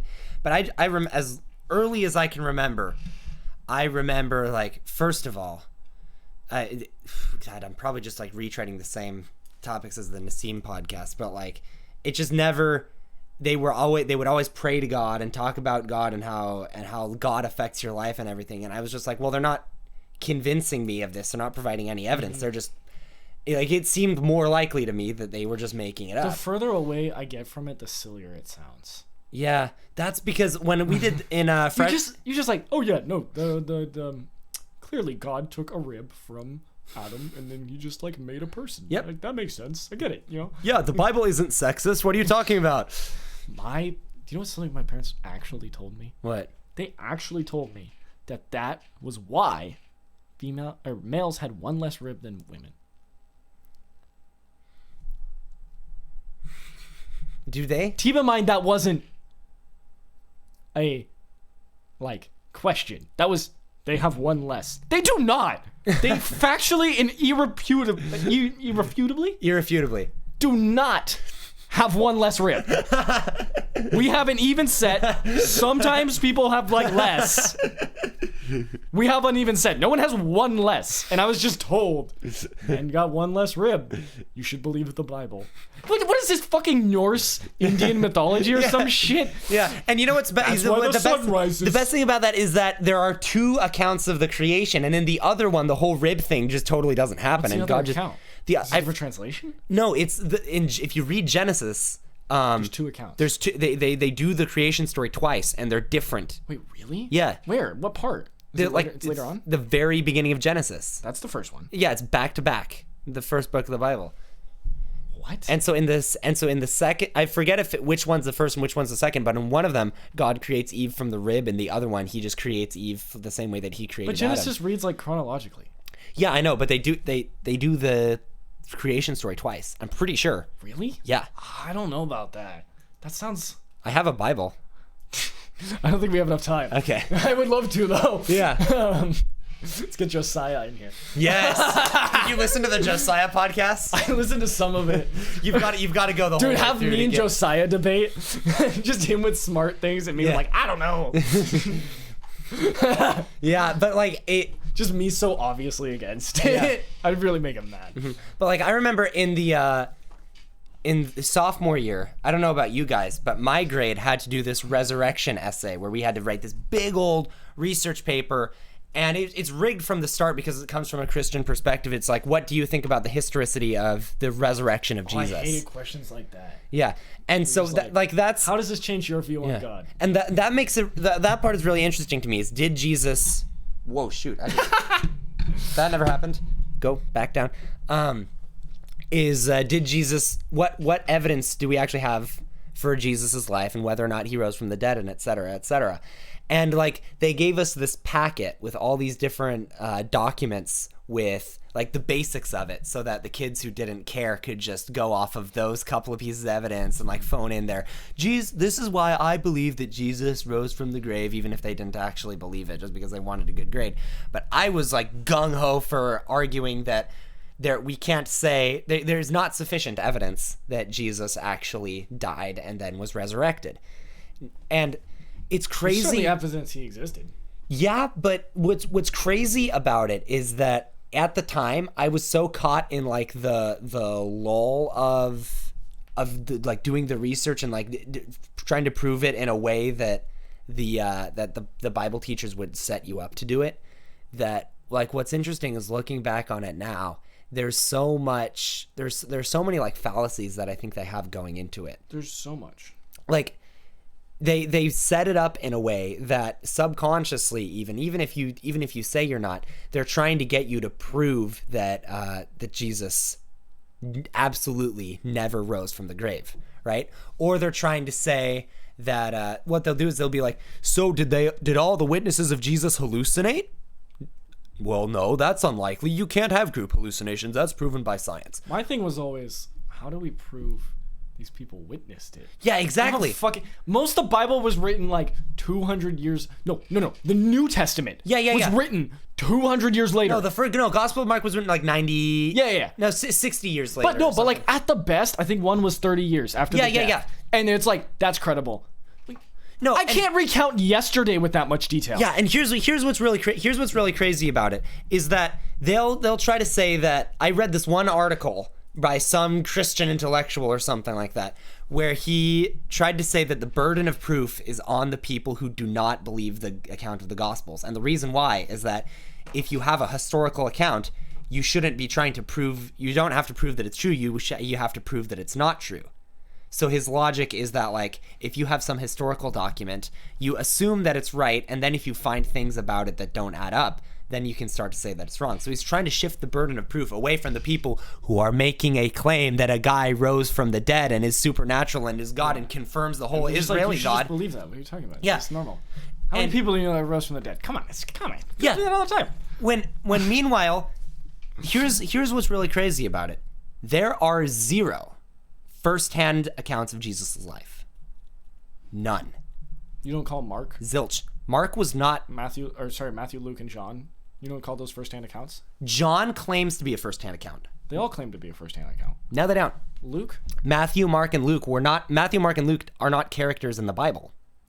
They're not the disciples of Jesus. I feel like I should know more about this. How did I miss all Yeah, this? I probably used to. And people try to say that Luke was primarily informed by like Peter or something. I'm actually probably getting that wrong. But like Luke was Paul's doctor. But John is John the Baptist. John is not John the Baptist. No. There are 2 Johns. There's John the Baptist and then there's John the Apostle. I have not read or studied anything. I have stopped going to church. Yeah. I don't remember.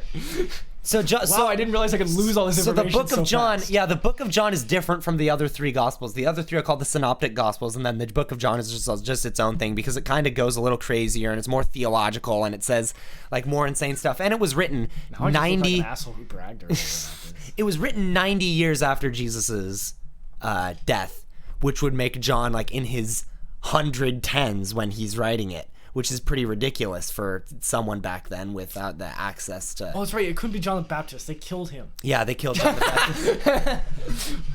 But other than that, the other 3 Gospels, and everyone acknowledges that they're specifically made with the intent to convert people to the religion. They're religious documents that originated from Christian churches. There's a whole theory I read that was like... It might have been like in a textbook. That was like... the idea of like... because it's written so many years after... It's non-credible not because like the people were like writing it down and going like didn't have a good memory of it. It's non-credible because 30 years is time to build a legend. Yeah, for sure. Exactly. And the Gospels pretty blatantly copy each other from the Synoptic Gospels. Yeah. There's like discrepancies, but yeah.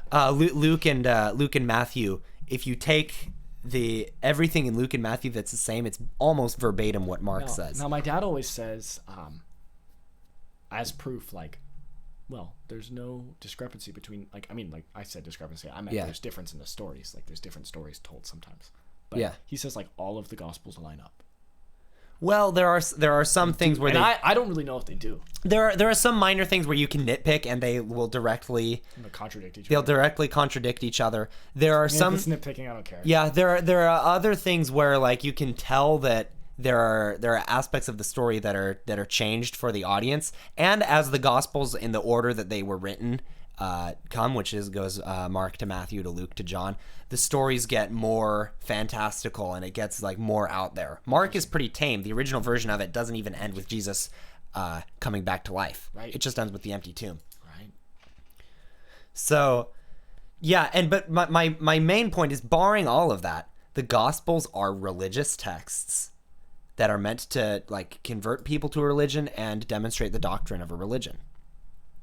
That's not a historical... They don't even like claim to be a direct historical account because they're written in narrative form. Aren't they like the most irrefutable source for history? They like use it to document where people were and like cities and stuff. No, dude. I've totally heard that.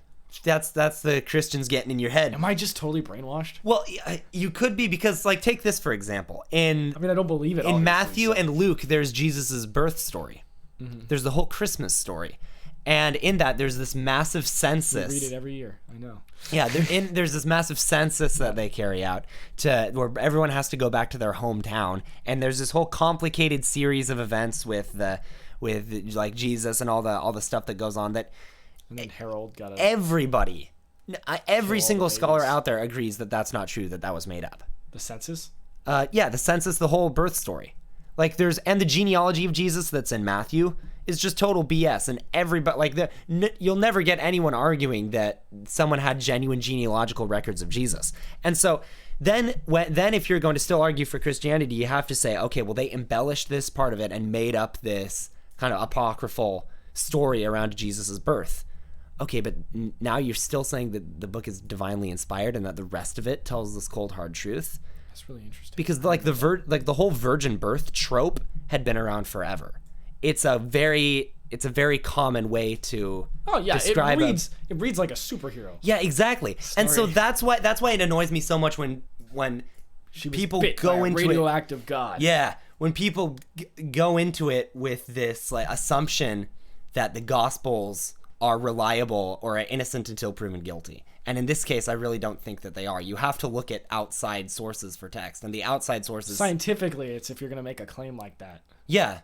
You gotta have a lot of proof. Yeah, exactly. Like, was there a mass hallucination? Was everyone a compulsive liar, or blah blah? And like all. Well, even back to the death too. Is like if you're gonna make someone rise from the dead, you're gonna have an extreme amount. It's not enough to even just prove that he rose from the dead. You have to have like double the, because it's never happened before. Yeah, extraordinary claims require extraordinary proof. You have to prove it a few times over. And I look at all these, and they're totally strawmanning the non-Christians with this packet and saying like, well, this is impossible because blank, blank, blank. And this other explanation is impossible because blank, blank, blank. And I'm like, okay, so yeah, sure, it's unlikely that it was all a total sham, but that's a heck of a lot more likely than someone fulfilling, like this quasi-fulfilling the prophecies of the Jewish religion and confirming all of that stuff and the Canaanite wars and King David. And my real reason for leaving Christianity in the first place was because I'm not even like much of a fact-based person. I'm more artistic than anything else. Yeah. So it was all about feeling for me,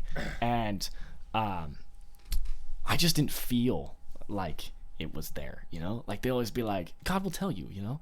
And I was just God was telling you no. I was like, okay, I like prayed every night. And I was like, look, these people talk about these close and personal relationship they have with God, and this like he'll tell us where to go in life, you know, he'll give you comfort and clarity, and he'll hold your hand through the tough trials. I just never felt that, and I had such a hard childhood, and I just like was like, I don't understand, like doing it that way makes no difference than just me doing it the way I want to, because all I'm doing is guessing. That's all it is. I would love to have some advice in this guy holding my hand, but I really feel like it's a crutch most people go to. It's like, I feel like I can understand why someone would be like, life is really hard, and they'd start believing in Christianity, and like be like, you know, like this is like, when life gets really hard, you can make dumb decisions. Yeah. I'm not trying to be mean. I'm trying to say like, you're more willing to believe something that's not true if you're more desperate. Yeah, and it gives you some comfort. Yeah, and life can be so hard.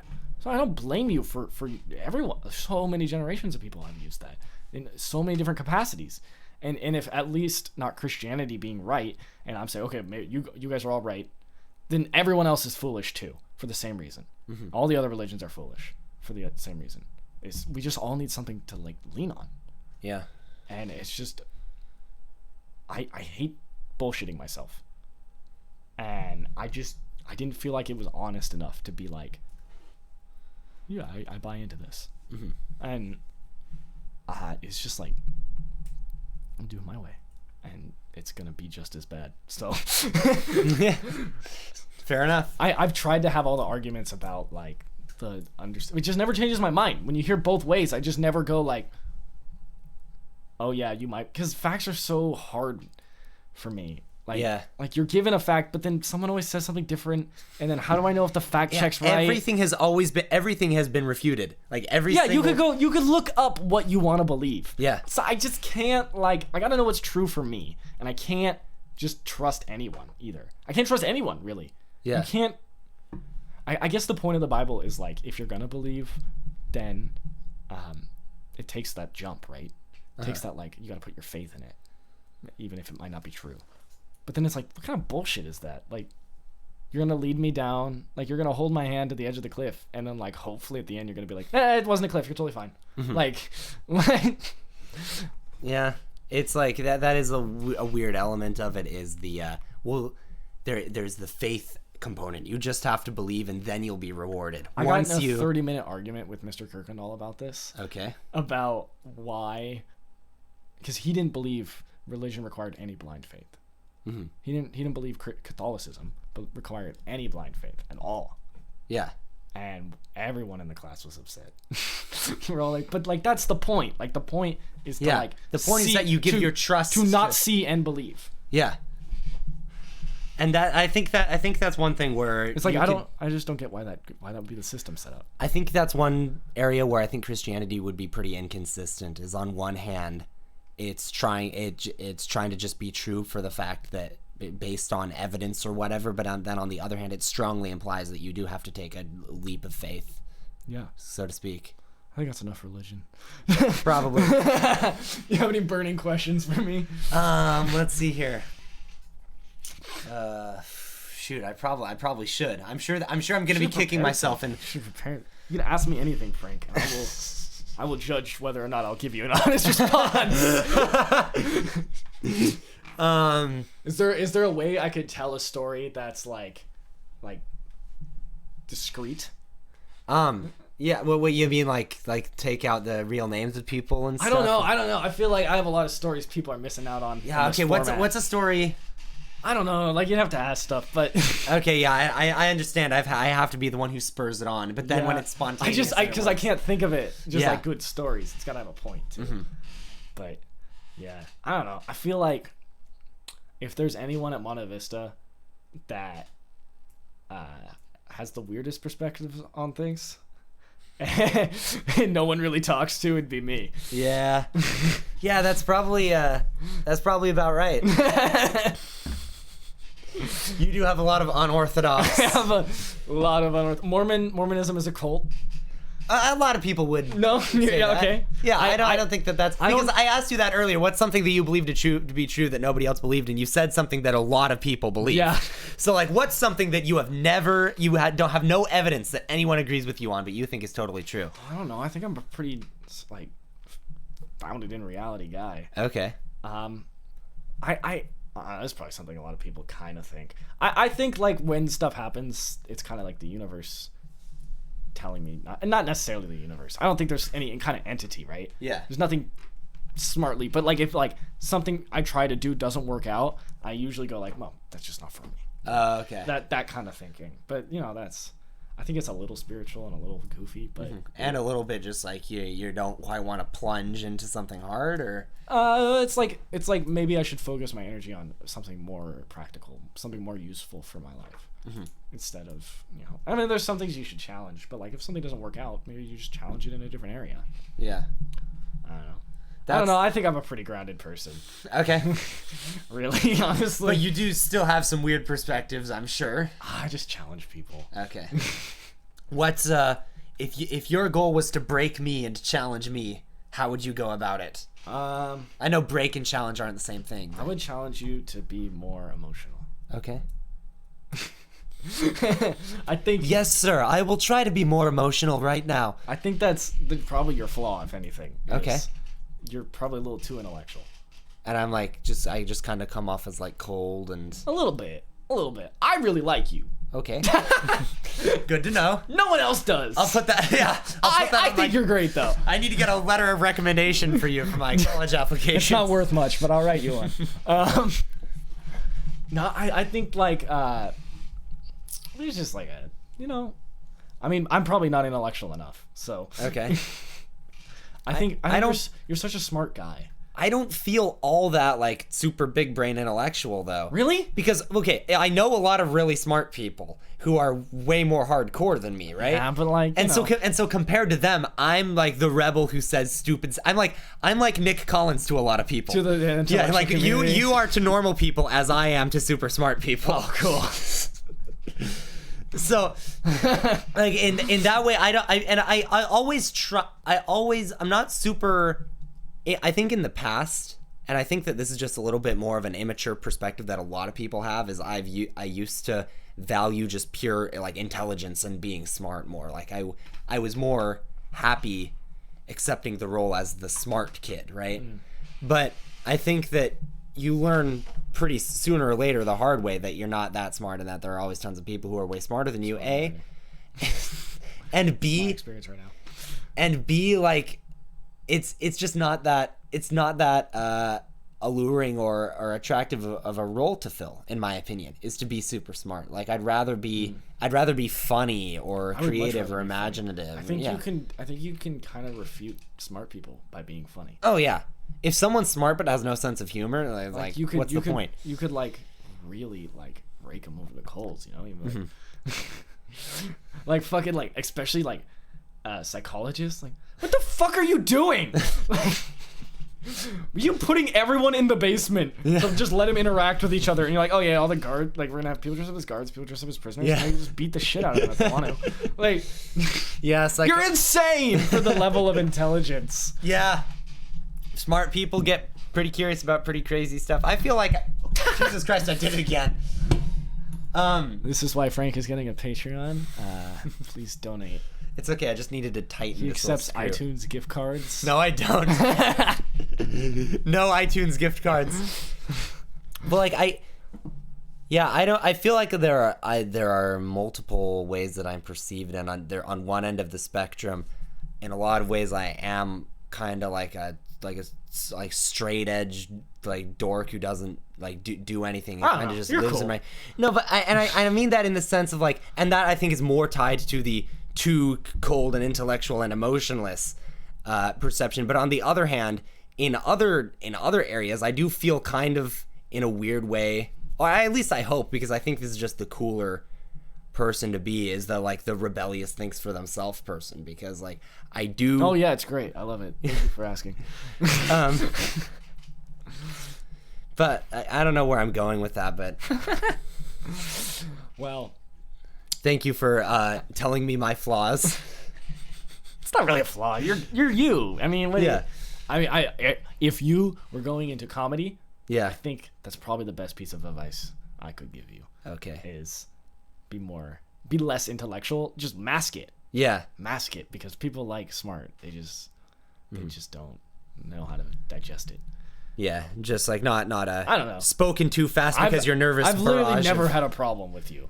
Okay. So you find flaws in your friends. Yeah, of course. No, that I was asking for something like that. I'm not mad at you. I also less importantly, I think you're a fat cunt. But but otherwise, other than that, all the people who just saw me say that. Nick Collins, everybody. Yeah, you got anything to say to the people? Any of the Monte Vista people who might be watching this podcast? What's your message to them? Just burn in hell. I don't know. Dude, high school's a time. It is. It takes like 4 years. 6 if you're me. No, I don't know. I'm glad to be out, but at the same time, I miss community. I miss the community aspect. I mean, like, I didn't have a ton of friends, and it wasn't always great, but I miss being able to like have a squad, you know, have people around, have drama, even people you hate. There's drama with, you know. It's like, it's a thing. But like, you still know them. Yeah. Now I just go to class, and there's like the one guy I know. I only know him because I can smell him from any position in the room. Like, when do you fucking take a shower? He goes to, I have class with him 2 days a week. He doesn't fucking shower once. Or maybe he showers on Friday and it gets bad by Tuesday. Yeah. But it's, oh God. Yeah, That's the only interaction I have with anyone in my class. That is kind of a good point, is that you're closer with someone you hate than a stranger. Yeah, because you have this experience. Yeah, you have like a shared connection in a weird way. Put some goddamn deodorant on. I guess you hate this stranger. You can do both. I smell really bad right now too, so this is... Hey, you can't... Luckily, we don't transmute smells through live video yet. I smell like raw salmon and pussy. All right. What a combo. So there you go. There's that picture. Does Mr. Fleming watch these by chance? I don't know. I've been trying to get Mr. Fleming on for the longest time. Will he watch my episode? I'm He'll sure. turn it off 12 minutes in because he doesn't want to see it. I'm sure he'd click on it if he got the notification or something. I don't even know if Mr. Fleming. He must be subscribed to my YouTube somehow or another. I lost his number. I've got his number. Give me his number. I will. Lost it. Anyway, with that, Mr. Fleming, if you're listening, please come on the podcast. I love you. And thank you so much for coming on. I guess we'll wrap it up. I'm never getting invited back. Depends on how desperate I get. Depends on how... Damn it. You know, I really wanted to do... this was really fun. I should have been more prepared. I should have been more prepared. That's so is the nature of this podcast. I just didn't expect. You know, I didn't know what to expect. So yeah. I just man, I'll be smarter next time. All right, next time. Once you get through all of your friends. And once I run out of people. And I'm still stuck here. But yeah, no, this is actually a lot of fun. I would love to do podcasting. It's a lot of... I'd say it's like really easy, but it's like the technology side of it is so complicated. If it's not live and you just record audio, then all you need is decent microphones. It's interesting. Well, because of more pressure. The reason why, like, the whole thing started... You want to have a reason to do it. So if it's live every week, you feel like it's purposeful. That, and I think it's just it's just more of a skill, because when you're live, you can't... Whatever happens, and you have to be good and quick on your feet. It definitely gives you an excuse. Yeah. Whichever way you slice it, I think that there are positives to being live. The problem with podcasts is it can't really go anywhere now. I mean, you could try to... You have to do it for a really long time. Yeah. You know? And... I mean, it's really cool that you got this little community with like school and stuff. Yeah, for sure. I think that's really cool. So I'll try to exhaust all the content I can get from Monta Vista. I've always wanted to do one though. If I come up with something and I can get guests on, I'm gonna rival your podcast. Hey, I'll be a guest. Go follow whenever me on nicholas.j.collins. And just plug me. Everyone who already follows me, they're all already on my Instagram. And you'll see if I do a podcast. I'll have Frank on, and then I'll make him say shit. You'll get back. You won't prepare at all and get back at me. Yeah, I'll just like make you really awkward. Yeah. It's like, so you really came in here prepared, man. Fucking really don't care. Could you at least have a little bit of respect? Could you like? You come in here, you look like shit. You smell like raw salmon and pussy. Fucking, he smells like some nasty pussy. You know what Frank's room smells like, guys? Oh, there's fucking cum stains on your pillow. No, there's not. All right. Okay, we're about to hit 2 hours. I say let's just. It's been fun. Yeah, sure thing. I hope everyone else had fun. Yes. As much fun as I did. I hope you're all very pissed off. If you are, please let me know. You can let him know. DM him on Instagram or something. Anyways. All right. I guess eventually I've got to just